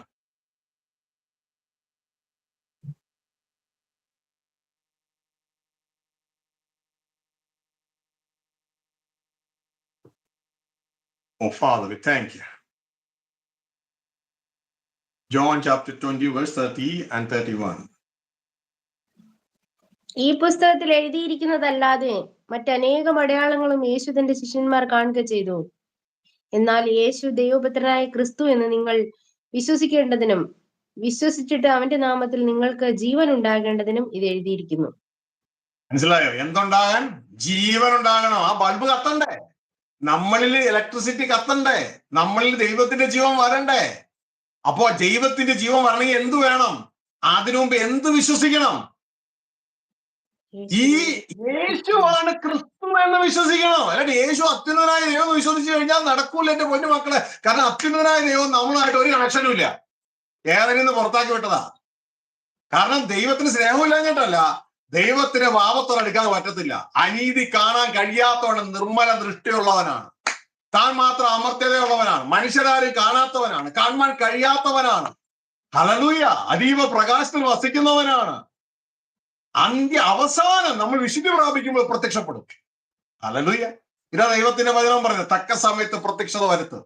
എന്നാൽ ഇന്ന് നമ്മൾ ആ പിതാവോട് ചേർന്ന് തന്റെ പരിശുദ്ധനായ പുത്രനായ ക്രിസ്തുവോട്, ഇതാണ് വിശുദ്ധ പത്രോസ് യേശു നോക്കി പറയുന്നത്, നീയല്ലോ ദൈവത്തിന്റെ പരിശുദ്ധൻ. നിങ്ങൾക്ക് കാണാം. അപ്പൊ പരിശുദ്ധനായ യേശു പരിശുദ്ധനായ ദൈവത്തോട് കണക്ഷനായി. ഒരു ഭാഗത്ത് യേശു, അതാണ് അഡാപ്റ്റർ എന്ന് പറയുന്നത്. അഡാപ്റ്റർ കണ്ടോ, ഒരു ഭാഗത്ത് ഇപ്പുറത്ത് ഉള്ളതിനെ കണക്ട് ചെയ്യാൻ പറ്റാത്തതിനെ കണക്ട് ചെയ്യിപ്പിക്കും, മറുഭാഗത്ത് ഇതാ ഏതാണോ ഗാഡ്ജറ്റ് ഉപകരണം അത് കണക്ട് ചെയ്യിപ്പിക്കും. അതാണ് ഈ മൾട്ടിപ്ലഗ് അല്ലെങ്കിൽ അഡാപ്റ്റർ എന്ന് പറയുന്നത്. യേശുവാണ് നമ്മുടെ സ്പിരിച്വൽ അഡാപ്റ്റർ. പിടുത്തം കിട്ടിയ സ്പിരിച്വൽ അഡാപ്റ്റർ. ഇതാണ് ദൈവത്തിന്റെ വചനം പറയുന്നത്. ദൈവം ഏകനല്ലോ, ദൈവത്തിനും മനുഷ്യർക്കും മധ്യസ്ഥനായി സ്പിരിച്വൽ അഡാപ്റ്റർ ഒരുവൻ, മനുഷ്യനായ യേശു ക്രിസ്തു. ക്രിസ്തു യേശു. ക്രിസ്തു ആരായി മാറി? യേശുവായി മാറി. വചനം ആരായി മാറി? വചനം ജഡമായി മാറി. ഹല്ലേലൂയ. ഈ ഒരു തിരിച്ചറിവ് നമ്മുടെ ജീവിതത്തിൽ വേണം. ഹല്ലേലൂയ. അപ്പൊ എന്റെ പ്രിയ കുഞ്ഞുങ്ങളെ തെറ്റായി വിശ്വസിക്കരുതാണ്. വിശ്വാസം കറക്റ്റ് ആണെങ്കിലേ വീണ്ടും ഞാൻ നടക്കൂ. ഇതുകൊണ്ടാ പറയും ഇത്രയൊക്കെ അത്ഭുതങ്ങൾ അടയാളങ്ങൾ ചെയ്തത്. ഇനി നമ്മളിത് ചെയ്ത് എല്ലാ മരിച്ചവരെയും ഉയർപ്പിച്ച് എല്ലാ സമയത്തേയും ഒഴിവാക്കി എല്ലാ രോഗികളെയും സൗഖ്യമാക്കി ആശുപത്രികളൊക്കെ ക്യാൻസൽ ചെയ്ത് ഇതിന് പോകാൻ വേണ്ടിയല്ല. പകരം എഴുതിയിരിക്കുന്നത് ഇതിനും അധികം അടയാളം യേശു ചെയ്തിട്ടുണ്ട്. പക്ഷെ ഇതത്രയും എഴുതിയിരിക്കുന്ന കാര്യം, ഈ യേശു ഈ തച്ചന്റെ മകൻ വെറും മനുഷ്യനല്ല, അത്യുന്നതനായ ദൈവമല്ല, ദൈവത്തിന്റെ പുത്രനാണ് ക്രിസ്തു എന്ന് നിങ്ങൾ വിശ്വസിക്കേണ്ടതിനും. ഇത് പച്ച മലയാളത്തിലല്ലേ എഴുതി വെച്ചേക്കണേ. വിശ്വസിച്ചിട്ട് അവന്റെ നാമത്തിൽ നിങ്ങൾക്ക് ജീവൻ ഉണ്ടാകേണ്ടതിനും. മനസ്സിലാവുന്നുണ്ടോ? അവന്റെ നാമത്തിൽ ജീവൻ ഉണ്ടാകേണ്ടതിന് ഇത് എഴുതിയിരിക്കുന്നു. അപ്പോ നിങ്ങളുടെ വീണ്ടും ജന്മം എവിടെയെങ്കിലും അട്ടിമറിക്കപ്പെട്ടിട്ടുണ്ടോ എന്ന് അവനവൻ തന്നെ പരിശോധിക്കുക. വിശുദ്ധ ബൈബിളിലെ വചനത്തോടുകൂടി പരിശോധിക്കുക. ഇനി നമ്മൾ നേരത്തെ കാണിച്ച രംഗം ഉണ്ടല്ലോ, 1 യോഹന്നാൻ 4:15, അതിൽ വളരെ വ്യക്തമായി നേരത്തെ കാണിച്ച രംഗം രേഖപ്പെടുത്തിയിട്ടുണ്ട്. 1 യോഹന്നാൻ 4:15 അവിടെ രേഖപ്പെടുത്തിയിരിക്കുന്നത് നമ്മൾ നേരത്തെ കാണിച്ച രംഗം വളരെ ബ്യൂട്ടിഫുൾ ആയിട്ടാണ് പ്രസന്റ് ചെയ്തിരിക്കുന്നത്. 1 യോഹന്നാൻ 4:15 അവിടെ പറയുന്നു, യേശുവിനെ നിങ്ങൾ എന്ത് ചെയ്യണം? യേശുവിനെ നിങ്ങൾ ദൈവപുത്രൻ എന്ന് വിശ്വസിക്കുമ്പോൾ ദൈവം നിങ്ങളിലും നിങ്ങൾ ദൈവത്തിലും വസിക്കുന്നു. നേരത്തെ നമ്മൾ കണ്ടില്ലേ? ഞാൻ വീണ്ടും ഒരു കാണിച്ചു തരാം. വായിച്ചു സിസ്റ്ററെ. യേശു ദൈവപുത്രൻ എന്ന് സ്വീകരിക്കുന്നവനിൽ ദൈവവും അവൻ ദൈവത്തിലും വസിക്കുന്നു. യേശു ദൈവപുത്രൻ എന്ന് സ്വീകരിക്കണം. ഇതിന്റെ ഒരു ലോങ് മെസ്സേജ് ആണ് ഇടയ്ക്ക് ചിലർ കട്ട് ചെയ്തിട്ടത്. യേശുവിനെ നാം സ്വീകരിക്കേണ്ട ദൈവപുത്രനായിട്ടാണ്. ഇതാണ് യേശു കേട്ടോ. ഈ സ്പിരിച്വൽ അഡാപ്റ്റർ. ഈ യേശുവിനെ ആരായിട്ട് സ്വീകരിക്കണം? ദൈവപുത്രൻ സ്വീകരിക്കണം. അങ്ങനെ ദൈവപുത്രൻ സ്വീകരിക്കുമ്പോൾ ജീവനില്ലാത്ത നമ്മൾ ഈ എനർജൈസറിനെ കാണിച്ചിരിക്കുന്നുണ്ടോ? ഈ ബാറ്ററി ചാർജർ. അപ്പോ അങ്ങനെ നമ്മൾ സ്വീകരിക്കുമ്പോ ദൈവം നമ്മിലും, അതായത് ഈ ദൈവത്തിന്റെ ആത്മാവ് ക്രിസ്തുവിലൂടെ നമ്മിൽ വരും, നമ്മൾ ദൈവത്തിലും വസിക്കുന്നു. നോക്കിക്കോ, ഇതുണ്ടോ? യേശു ദൈവപുത്രനായിട്ട് മധ്യസ്ഥനായിട്ട് നമ്മൾ സ്വീകരിച്ചു. ദൈവത്തിനും മനുഷ്യർക്കിടയ്ക്ക് ഇവര് രണ്ടല്ല, ഇവർ ഒന്നാന്ന് പറഞ്ഞ കാര്യം എന്ന് പറയുന്നത് ഇവർ രണ്ടിലും പോകുന്ന ഒരൊറ്റ ആത്മാവാ. കണ്ടോ? ഒറ്റ ആത്മാവ്. രണ്ടുമല്ല. ഈ അതേ ആത്മാവ്, പിതാവിലുള്ള അതേ ആത്മാവ് പുത്രനിലും, പിതാവിലുള്ള അതേ ജീവൻ പുത്രനിലും. അപ്പൊ ഈ യേശുവിനെ ദൈവപുത്രൻ നാം സ്വീകരിച്ചാൽ നമ്മൾ എന്ത് ചെയ്തു? നമ്മ ക്രിസ്തുവുമായിട്ട് ഒന്നായി. കണ്ടോ? എല്ലാത്തിലും ഒരേ ജീവൻ വന്നുണ്ടോ? ഇതാ പറയുന്നത്, യേശുവിനെ ദൈവപുത്രനെ നിങ്ങൾ സ്വീകരിച്ചാൽ നിങ്ങൾ ദൈവത്തിലും, കാരണം ദൈവത്തിന്റെ ജീവൻ നിങ്ങളിലെത്തി. നിങ്ങൾ ദൈവത്തിലും ദൈവം നിങ്ങളിലും വസിക്കുന്നു. നോക്കിയേ, പരസ്പര ജീവൻ വന്നേങ്ങനെ ഉണ്ടോ? വളരെ ലൂസ് കോണ്ടാക്ട് ആണ് എന്നതുപോലെ ഇവിടെ ഒരു ലൂസ് കോണ്ടാക്ട് വന്നു.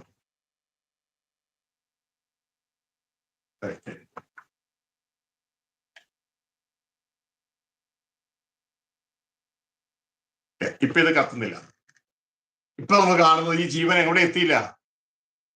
അഡാപ്റ്ററിൽ ഒരു ജീവനുണ്ട്, പക്ഷെ നമ്മളിലേക്ക് എത്തിയില്ല.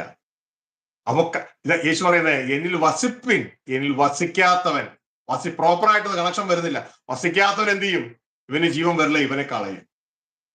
അപ്പൊ പ്രോപ്പറായിട്ട് വസിച്ചെങ്കിൽ മാത്രമേ ആ ജീവൻ നമ്മളിലേക്ക് വരത്തുള്ളൂ. ഇനി നമ്മളെങ്ങനെ ഇപ്പൊ ഈ അഡാപ്റ്ററിലും ജീവൻ വരുന്നില്ല. നോക്കി, നമ്മളേതെങ്കിലും കള്ളക്രിസ്തുവിലാണ് കണക്ട് ചെയ്തെങ്കിൽ ഇത് ജീവനില്ല, അത് മറ്റൊരു ക്രിസ്തുവാ. ഇതിൽ കണക്ട് ചെയ്തവൻ അവസാനം ഒറിജിനൽ ക്രിസ്തു പറയും, ഞാൻ ഒരു കാലം നിങ്ങളെ അറിയുന്നില്ല എന്ന് വരും. ഹല്ലേലൂയ. അപ്പൊ എല്ലാം കറക്റ്റ് ആയിട്ട് ഇതിൽ വന്നിട്ടുണ്ട് ഇതുവരെ. അപ്പൊ ആദ്യം കാണേണ്ടത് നിങ്ങൾ കണ്ടു.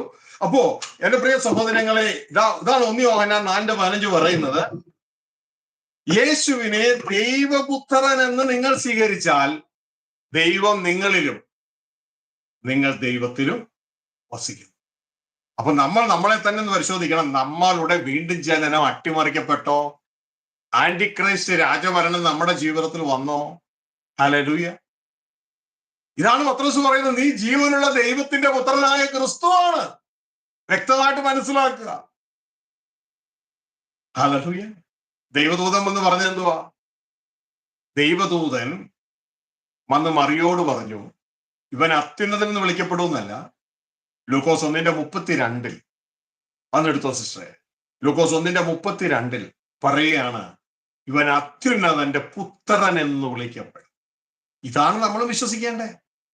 ഇതാണ് നമ്മൾ വിശ്വസിക്കേണ്ടത്. ഇത് വ്യക്തമായിട്ട് മനസ്സിലാക്കി ഇത് തന്നെ നമ്മൾ വിശ്വസിക്കുക. ലൂക്കോസ് 1:32 ആർക്കെങ്കിലും സംശയമുണ്ട് എങ്കിൽ ഇന്നത്തെ വിശ്വാസം അവനവനെ തന്നെ പരിശോധിക്കുക. വായിക്കേ. അവൻ വലിയവനാകും, അത്യുന്നതന്റെ പുത്രൻ എന്ന് വിളിക്കപ്പെടും. അത്യുന്നതന്റെ പുത്രൻ എന്ന് വിളിക്കപ്പെടും. ഇനി ലൂക്കോസ് 9:35 കൂടി ഇന്ന് എടുത്തു. അത്യുന്നതന്റെ 9:35 അദ്ദ ദൈവദൂതൻ വന്ന് മറിയോട് പറയാണ്, ഈ മകനുണ്ടല്ലോ ദൈവപുത്രൻ എന്ന് വിളിക്കപ്പെടും. അത്യുന്നതന്റെ പുത്രനാണ്, അത്യുന്നതനായ ദൈവത്തിന്റെ മകനാണ്. ഹല്ലേലൂയ. അതുകൊണ്ട് ഈ മകനും ആര് തന്നെയാ? ദൈവം തന്നെയാ. പക്ഷെ അത്യുന്നതനായ ദൈവം അല്ല. ഇതാണ് മനസ്സിലാക്കേണ്ടത്. നമ്മുടെ പ്രശ്നം എന്ന് പറയുന്നത്, നമ്മൾ പവർ ബ്രാൻഡ് ചെയ്ത് ക്രിസ്തുവിനെ പിതാവിന്റെ മുകളിൽ കയറ്റി. പലരും പവർ ബ്രാൻഡ് ചെയ്ത് യേശു പറയുന്നത് പിതാവ് എന്നെക്കാൾ വലിയവനെന്ന്. നമ്മളാണെങ്കിൽ സമ്മതിക്കത്തുമില്ല. യേശു നമ്മളും കൂടി ഒരു ഡിബേറ്റ് വെച്ച് കഴിഞ്ഞാൽ യേശു തോറ്റത് തന്നെ. യേശു പറയുന്നത് എനിക്കൊന്നും സ്വയമേ ചെയ്യാൻ പറ്റത്തില്ല, പിതാവ് എല്ലാം സ്വയമേ ചെയ്യുന്നതാണ്. യേശു പറയുന്നത് പിതാവ് എന്നെക്കാൾ വലിയവൻ, പക്ഷെ ഞാനും പിതാവ് സമത്വമുള്ളതാ. എന്റെ പിതാവും ദൈവവും ഞാനും ദൈവമാ. രണ്ടും കാറ്റഗറിയിൽ ഞങ്ങൾ ദൈവം തന്നെയാണ്. ഹല്ലേലൂയ. പക്ഷെ ഞാൻ ഒരിക്കലും പിതാവിന്റെ പവർ എനിക്കില്ല, പിതാവിന്റെ അല്ല അധികാരം എനിക്കില്ല, പിതാവ് പറയുന്നത് പോലെ അല്ല ഞാൻ അറിയുന്നില്ല. ഇത് വ്യക്തമായിട്ട് യേശു പറയുന്നേ. പക്ഷെ നമ്മൾ ഒട്ടും സമ്മതിക്കത്തുമില്ല. പണ്ട് കാലത്ത് പറഞ്ഞു പോയത് കൊണ്ട് ഇനി ഒരു നുണയെ സ്ഥാപിക്കാൻ നമ്മൾ അനേകം നുണകൾ പറഞ്ഞ് വലിയ നുണയുടെ ഒരു കൂമ്പാരമായി തീരുകയാണ്. നമ്മൾ ശ്രദ്ധിക്കുക, നമ്മൾക്ക് എന്താ നഷ്ടമാകാൻ പോകും? നമ്മുടെ ഭാവിയാ. എൻ്റെ അമ്മ എന്നോട് പറഞ്ഞു തന്ന ചെറുപ്പത്തിൽ, മോനെ ഒരു നുണ പറയരുത്. കാരണം ഒരു നുണ നീ സ്ഥാപിക്കാൻ പോയാൽ നീ അനേകം നുണകൾ പറയുന്നു. സത്യം തിരിച്ചറിഞ്ഞാൽ മനസ്സുബുദ്ധിക്ക് രൂപാന്തരപ്പെടാൻ തയ്യാറാണ്. ഇത് നമ്മൾ വേണ്ടത്. ഇനി നിങ്ങൾക്കറിയാം മക്കളെ, നമ്മളെയും അതേ ദൈവത്തിന്റെ കാറ്റഗറിയിലേക്കാ പുതിയ സൃഷ്ടിയിൽ ഇൻവിറ്റേഷൻ. നമ്മളെ വിളിച്ചത് ആരാറ്റാന്നറിയാമോ? യേശുവിന് അനുരൂപമായ ദൈവമക്കളാകാനാ വിളിച്ചത്. നമ്മളും അതേ ദൈവത്തോട് തുല്യ കാറ്റഗറിയിലേക്ക് വരും. പക്ഷെ നമ്മൾ ആരും അത്യുന്നതനായ ദൈവം അല്ല.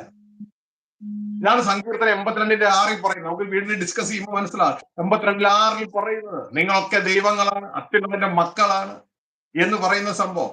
പക്ഷെ നമ്മൾ ഇന്ന് ഫോക്കസ് ചെയ്യുന്നത് ഈ വീണ്ടും ജനനത്തിലെ അട്ടിമറിയിൽ മാത്രമാണ്. ഹല്ലേലൂയ. അതാണ് യേശുവിനെ ക്രിസ്തു എന്ന് വിശ്വസിക്കുന്നവൻ ദൈവത്തെ ജനിച്ചിരിക്കുന്നു. മാറി വിശ്വസിച്ചോ പോയി. അത് വഞ്ചനയാണ്, ആന്റി ക്രിസ്റ്റിന്റെ ആത്മാവാണ്. 9:35 വായിച്ച്. ലൂക്കോസ് 9:35 നമ്മൾ ഇപ്പൊ എടുത്തു വെച്ചത്. ഇവൻ എന്റെ പ്രിയപുത്രൻ, ഇവന് ചെവി കൊടുപ്പിൻ എന്ന് ഒരു ശബ്ദമുണ്ടായി. സ്വർഗസ്ഥ പിതാവ് പറയും, ഇവൻ ആരാണ്? ഞാനാണെന്നല്ല പറയണേ, ഇവൻ എന്റെ പ്രിയ പുത്രനാണ്. ഇതാ വിശ്വസിക്കാൻ വിശുദ്ധ ബൈബിൾ നമ്മളോട് ആവശ്യപ്പെടുന്നത്. യേശു അത്യുന്നതനായ ദൈവത്തിന്റെ മകൻ എന്ന് വിശ്വസിച്ചാൽ നീ ദൈവത്തിലും ദൈവം നിന്നിലും വസിക്കുന്നു, നീ വീണ്ടും ജനിക്കുന്നു. ഒറ്റ ആത്മാവിൽ, ഏക ആത്മാവിൽ വീണ്ടും ജനനം നടന്നു.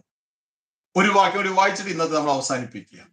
അപ്പോസ്തലപ്രവൃത്തി 8:37 ആദ്യകാല സുവിശേഷീകരണത്തിൽ അപ്പോസ്തലന്മാർ യേശുവിനെ ആരായി പ്രസന്റ് ചെയ്തു എന്നുള്ളതാണ് ചിന്തിച്ച് നമ്മൾ പ്രാർത്ഥിക്കാൻ പോകുന്നത്. ഹല്ലേലൂയ. ആദ്യകാല സുവിശേഷീകരണങ്ങളിൽ അപ്പോസ്തലന്മാർ യേശുവിനെ തച്ചന്റെ മകനായിട്ട് പ്രസന്റ് ചെയ്തോ അത്യുന്നതനായ ദൈവമായി പ്രസന്റ് ചെയ്തോ എന്ന് നമ്മൾ ചിന്തിക്കാൻ പോവുക. നേരത്തെ നമ്മൾ കേട്ടു, പൗലോസ് ഈ യേശു തന്നെ ക്രിസ്തു എന്ന് തെളിയിച്ചുകൊണ്ട് യഹൂദന്മാരുടെ ഇടയിൽ നടന്നു. ഇതാ ഫിലിപ്പോസ് ഷണ്ടനോട് സുവിശേഷം പറയുകയാണ്. അപ്പോ വെള്ളമുള്ളൊരു സ്ഥലത്ത് ചെന്നപ്പോ ഷണ്ടൻ ചോദിച്ചു, ഇതാ വെള്ളം, ഞാൻ സ്നാനം വെക്കുന്ന എന്ത് തടസ്സം? ഉടനെ പറഞ്ഞു, നീ പൂർണ്ണ ഹൃദയത്തോടെ വിശ്വസിക്കുന്നെങ്കിലാകാം. ഉടനെ ഷണ്ടൻ തിരിച്ചു പറഞ്ഞത്, യേശു ക്രിസ്തു ദൈവപുത്രനെന്ന് ഞാൻ വിശ്വസിക്കുന്നു. പ്രോപ്പർ വീണ്ടും ജനനം, പ്രോപ്പർ വീണ്ടും ജനനം. ആ ഭാഗം ഒന്ന് വായിച്ച്. അപ്പോസ്തലപ്രവൃത്തി 8:37. അതിന് ഫിലിപ്പോസ്, നീ പൂർണ്ണ ഹൃദയത്തോടെ വിശ്വസിക്കുന്നുവെങ്കിൽ ആകാം എന്ന് പറഞ്ഞു. യേശുക്രിസ്തു ദൈവപുത്രൻ എന്ന് ഞാൻ വിശ്വസിക്കുന്നു എന്ന് അവൻ ഉത്തരം പറഞ്ഞു. എന്റെ പൊന്നു മക്കളെ, ഇതാണ് ബൈബിളിലെ വീണ്ടും ജനനം. മനസ്സിലായോ? ഇതല്ലാതെ യേശു തച്ചന്റെ മകനാണെന്ന്, യേശു അത്യുന്നതനായ ദൈവമാണെന്നൊക്കെ വിശ്വസിച്ചാൽ വീണ്ടും ജനനം നടക്കില്ല. സൈഗോട്ട് ഫോർമേഷൻ നടക്കില്ല. ക്രിസ്തുവിന്റെ സ്വഭാവം വരില്ല. ജീവിതം നമ്മളിന്ന് ഒഴുകത്തില്ല. നമുക്ക് തർക്കിച്ചും വാരിച്ചും നടക്കാന്നല്ലാതെ നമ്മളിൽ ഫലം ഉണ്ടാകത്തില്ല. അതുകൊണ്ട് എന്നെ പിന്തുടരേണ്ട, ഈ ലോകത്തെ ഒരു ദൈവദാസന്മാരെ നിങ്ങൾ നോക്കേണ്ട. നിങ്ങളുടെ കയ്യിൽ വിശുദ്ധ ബൈബിൾ നോക്കും. ബൈബിളിൽ എന്താ പറഞ്ഞത്? നിങ്ങൾക്ക് നിങ്ങളുടെ ഭാവി സുരക്ഷിതമാക്കണം. ക്രിസ്തുവിലെ ദൈവത്തോടു കൂടി ഒരു കുടുംബമായി തീരണം, ദൈവവുമായി ഒന്നാകണം. എന്റെ പ്രിയ കുഞ്ഞുങ്ങളെ, വിശുദ്ധ ബൈബിളിൽ യേശു ക്രിസ്തുവിനെ കുറിച്ച് എന്താണോ പറഞ്ഞത് അത് വിശ്വസിക്കുക. ഹല്ലേലൂയ. നമ്മളെ എല്ലാവരെയും ദൈവ കുടുംബത്തിലേക്കാണ് സുവിശേഷത്തിലൂടെ ഇൻവൈറ്റ് ചെയ്തത്. അവസാനം മനുഷ്യ കാറ്റഗറിയിൽ നിന്ന് നമ്മളെല്ലാവരും ദൈവത്തിന് ജയം പ്രാപിച്ചാൽ ക്രിസ്തുവിന്റെ കാറ്റഗറിയിലേക്ക്, ദൈവത്തിന്റെ കാറ്റഗറിയിലേക്ക് മാറും. പക്ഷെ നമ്മൾ ആരും അത്യുന്നതനായ ദൈവമാകത്തില്ല. നമ്മളെല്ലാവരും നമ്മളെ മുൻനിയമിച്ചത് റോമ 8:29 പറയുന്നു, തന്റെ പുത്രനായ ക്രിസ്തു ദൈവരൂപം തന്നെയാണ്.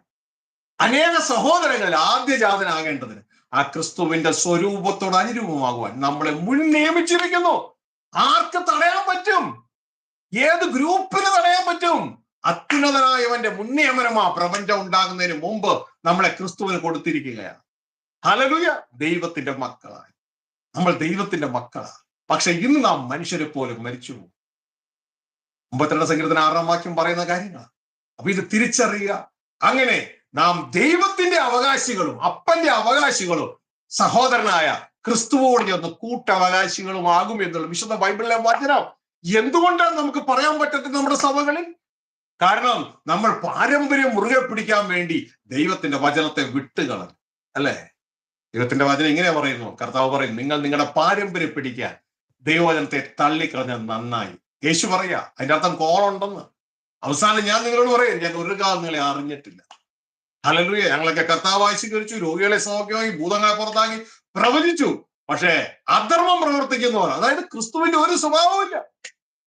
ക്രിസ്തുവിന്റെ പാർട്ടിക്കാരെ പോലെ, കോൺഗ്രസ്സുകാരെ പോലെ, BJP-ക്കാരെ പോലെ, CPM-കാരെ പോലെ ക്രിസ്തുവിന്റെ ആളുകളായി നടന്നു. അവസാനം ഒറിജിനൽ ക്രിസ്തു പറഞ്ഞു, get out, ഞാൻ ഒരു കാലം നിങ്ങളെ അറിഞ്ഞിട്ടില്ല. എന്റെ മക്കളെ, ക്രിസ്തുവെ അനുഗമിക്കുക.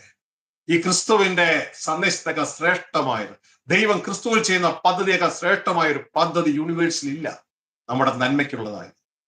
അതുകൊണ്ട് നമുക്ക് നമ്മളെ തിരിച്ചറിയുക, യേശുവിനെ ക്രിസ്തുവായി സ്വീകരിക്കുക, ദൈവപുത്രനായി സ്വീകരിക്കുക. അതുവഴി നാം ദൈവരാജ്യത്തിൽ വീണ്ടും ജനിക്കും, ദൈവത്തിന്റെ മക്കളായി. തുടർന്ന് ആ സൈഗോട്ട്, ആ single cell day by day multiply ചെയ്യണം. അത് യേശുവെ അനുഗമിക്കുമ്പോഴാണ് സംഭവിക്കുന്നത്. ഇന്ന് യേശുവെ അനുഗമിക്കുന്നത് പറയുന്നത് വളരെ വിരളം. യേശുവെ സ്തുതിക്കുന്നതാ പറയുന്നത്. ദൈവം അനുവദിക്കുന്നുവെങ്കിൽ അടുത്ത സന്ദേശങ്ങൾ നമുക്കത് മനസ്സിലാക്കാം. എന്റെ പ്രിയ കുഞ്ഞുങ്ങളെ, നിങ്ങൾ എന്നോട് ദേഷ്യപ്പെട്ടിട്ട് കാര്യമില്ല. ഞാൻ ഒരു ഗ്രൂപ്പിന്റെ ആളല്ല. പകരം നിങ്ങളെ ക്രിസ്തുവിൽ തലയോളം വളർത്തി നിങ്ങളെ കാത്തിരിക്കുന്ന ഒരു സ്വർഗസ്ഥ പിതാവിനെ കുറിച്ച് ദൂതന്റെ കഥയിലൂടെ ക്രിസ്തു അവതരിപ്പിച്ചു തന്നു. ആ അപ്പന്റെ അടുക്കൽ എത്തിപ്പാൻ ക്രിസ്തുവോട് ചേർന്ന് പ്രവർത്തിക്കുന്ന ക്രിസ്തുവിലെ ഒരു അവയവം മാത്രമാണ് എനിക്ക് നിങ്ങൾക്ക് തരാൻ. സ്നേഹം മാത്രമേ ഉള്ളൂ, വിശുദ്ധ ബൈബിളിലെ വചനം മാത്രമേ ഉള്ളൂ. അതിലൂടെ നമുക്ക് ഒരുമിച്ച് ക്രിസ്തുവെ അനുഗമിച്ച് നമ്മുടെ നാട്ടിലേക്ക് യാത്രയാകാം. നമ്മുടെ കണ്ണിൽ അടയ്ക്കാൻ പ്രാർത്ഥിക്കും.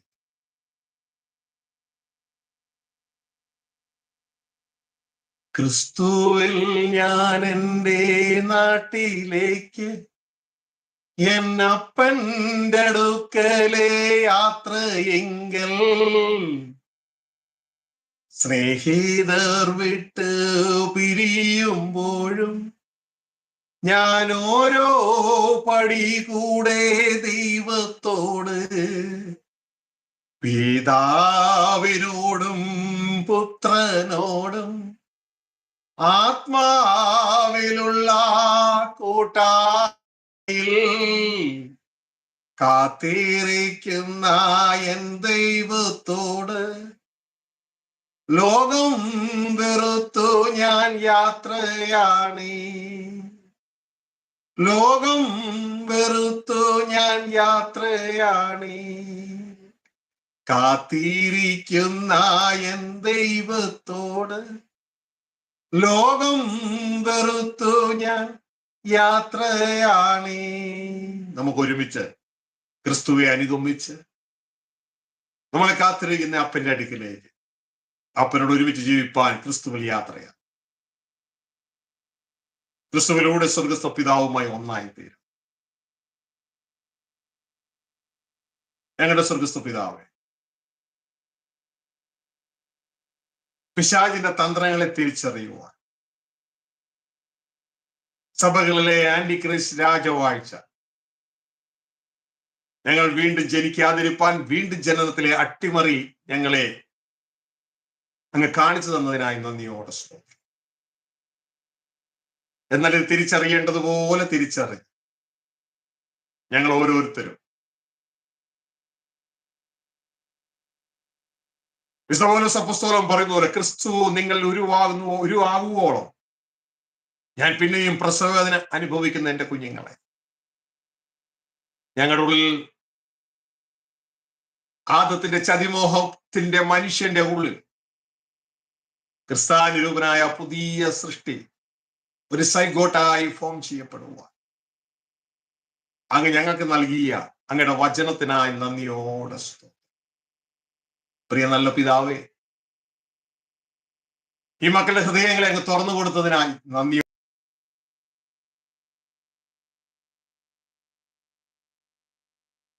അത് വിശ്വസിച്ച് അവനവനെ തന്നെ ഒന്ന് പരിശോധിച്ച് ഈ ജീവചനം അത് എന്നിൽ നിന്ന് പുറപ്പെടുന്നുണ്ടോ എന്ന് പരിശോധിച്ച് അതിൽ നിലകൊള്ളാൻ, അതിൽ വർദ്ധിപ്പാൻ, ആ ജീവന് വർദ്ധിപ്പാൻ ഞങ്ങളെ അങ്ങിന്ന് കാണിച്ചതുപോലെ ആ ഫീവയുടെ പവർ സോക്കറ്റും അതിൽ കണക്ട് ചെയ്യുന്ന അഡാപ്റ്ററും അതിലേക്ക് കുത്തിയ ആ ചാർജറും പോലെ സ്വർഗീയ പിതാവുമായി ക്രിസ്തയേശുവിൽ ഞങ്ങൾ ഒന്നായി തീരുവാൻ അങ്ങ് ആഗ്രഹിക്കുമ്പോൾ എന്റെ പിതാവ് തോട്ടക്കാരനും ഞാൻ മുന്തിരിവള്ളിയും നിങ്ങൾ അതിലെ ശാഖകൾ എന്നതുപോലെ ക്രിസ്തയേശുവിൽ ഞങ്ങൾ അങ്ങുമായി ഒന്നായി തീരുവാൻ അങ്ങയുടെ ആഗ്രഹം ഞങ്ങൾ നടക്കപ്പെടുവാൻ മക്കളെ അവരെ സഹായിക്കണമെന്ന് പ്രാർത്ഥിക്കും. ഈ ശുശ്രൂഷയ്ക്കായി ഈ ചാനൽ ഞങ്ങൾ ഉപയോഗിച്ചതിനായി സ്തോത്രം. ദാസനെ ദാസി ചേർന്ന് പ്രവർത്തിക്കുന്ന ഏവരെയും അങ്ങയുടെ കരങ്ങളിൽ ഏൽപ്പിക്കുന്ന നാമത്തിൽ അനുഗ്രഹിക്കുന്നു. ശുശ്രൂഷ അനുഭവിക്കുന്ന എല്ലാ മക്കളെയും അങ്ങയുടെ കരങ്ങളിൽ ഏൽപ്പിച്ച് പ്രാർത്ഥിക്കും. അവരുടെ ജീവിതത്തിലെ എല്ലാ ആവശ്യങ്ങളുടെ മേലും അങ്ങ് മഞ്ഞും മഴയാക്കണമേ എന്ന് പ്രാർത്ഥിക്കുക. അങ്ങയുടെ ജീവനും അങ്ങയുടെ സമാധാനവും അങ്ങയുടെ ഐശ്വര്യവും ഈ മക്കളുടെ മേൽ കൽപ്പിക്കുന്നു. അങ്ങയുടെ പുത്രനായ ഞങ്ങളുടെ കർത്താവായ യേശു ക്രിസ്തുവിന്റെ കാൽവരി ക്രൂശിലെ യാഗത്തിലൂടെ അടിപ്പിണരുകളിലൂടെ ഞങ്ങൾക്ക് നൽകിയ സൗഖ്യം ഈ മക്കളുടെ മേൽ കൽപ്പിക്കുന്നു. എല്ലാ രോഗങ്ങളിൽ നിന്നും എല്ലാ വേദനകളിൽ നിന്നും ഈ മക്കൾ സ്വതന്ത്രമാകട്ടെ. യേശുവിന്റെ അധികാരമുള്ള നാമത്തിൽ സ്വാതന്ത്ര്യം പ്രാപിക്കുക. മക്കളെ പാപം ചെയ്തിട്ടുണ്ടെങ്കിൽ യേശു രക്തത്താൽ കഴുകപ്പെടുമെന്ന് ഏൽപ്പിച്ചു കൊടുത്താട്ടെ.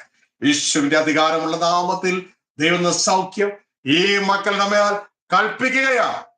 Be free in Jesus' name. കർത്താവേ, കൊടുത്ത സൗഖ്യത്തിനായി നന്ദി, സമാധാനത്തിനായി നന്ദി, ജീവനായി നന്ദി, ഐശ്വര്യത്തിനായി നന്ദി. ഈ വചനം നിലനിൽപ്പാൻ, ഇതിൽ വർദ്ധിപ്പാൻ ഞങ്ങളുടെ മക്കളെ അവരെ സഹായിക്കണം. സർവമഹത്വവും ഞങ്ങൾ അങ്ങേക്ക് തരും യേശു ക്രിസ്തുവിൻ നാമത്തിൽ പിതാവേ. ആമേൻ, ആമേൻ, ആമേൻ. ദൈവം നിങ്ങളെ അവരെ അനുഗ്രഹിക്കട്ടെ, സഹായിക്കട്ടെ, കൂട്ടായിരിക്കട്ടെ. ദൈവത്തിന്റെ എല്ലാ നന്മകളും പ്രിയ മക്കളെ നിങ്ങളോട് കൂട്ടായിരിക്കട്ടെ. ഇത് നിങ്ങളെ സ്വർഗീയ പിതാവിന്റെ അടുക്കൽ ക്രിസ്തയേശുവിലൂടെ എത്തിച്ചേരുവാൻ സഹായിക്കട്ടെ. നന്ദി. Thank you. ട്യൂൺ ചെയ്യാനായി നന്ദി. അടുത്ത ആഴ്ച ഈ സന്ദേശം ഇതേ സമയത്ത് ഉണ്ടായിരിക്കത്തില്ല. കാരണം എറണാകുളം പ്രാർത്ഥന റിട്രീറ്റ് ആരംഭിക്കുകയാണ്. 1 തീയതി മുതൽ നിങ്ങളെ ആ റിട്രീറ്റിലേക്ക് സ്വാഗതം ചെയ്യുകയാണ്. മാത്രമല്ല ഒരാഴ്ച അതൊരു വചന ഉത്സവമാണ്. നിങ്ങൾ കടന്നു വന്നാട്ടെ, നിങ്ങളിലൂടെ അനേകരെ കൊണ്ടുവന്നാട്ടെ. നമുക്ക് ഒരുമിച്ച് ക്രിസ്തു കൂടി മനുഷ്യരെ പിടിക്കുന്നവരാകാം. അങ്ങനെ ആ മനുഷ്യർ നിങ്ങളുടെ പേരിൽ സ്വർഗരാജ്യത്തിൽ എത്തപ്പെടുവാനായിട്ട് ഇടയാകട്ടെ. അത് വലിയ പ്രതിഫലമായി തീരുവാൻ ദൈവമേ അവരെ സഹായിക്കട്ടെ, കൂട്ടായിരിക്കട്ടെ എന്ന് ഓർപ്പിക്കുന്നു. കടന്നു വന്നാട്ടെ. അതിന്റെ അടുത്ത ആഴ്ച ദൈവം അനുവദിക്കുന്നെങ്കിൽ ഇതേ സമയം ശുശ്രൂഷ ഉണ്ടായിരിക്കുന്നതാണെന്നുള്ള കാര്യം ഓർപ്പിക്കുകയാണ്. ഇത്രത്തോളം ദൈവം ഉപയോഗിച്ച ഗോസ്പൽ ടിവിയോടുള്ള നന്ദിയോ അറിയിക്കുകയാണ്. ദൈവം അവരെ അനുഗ്രഹിക്കട്ടെ, സഹായിക്കട്ടെ.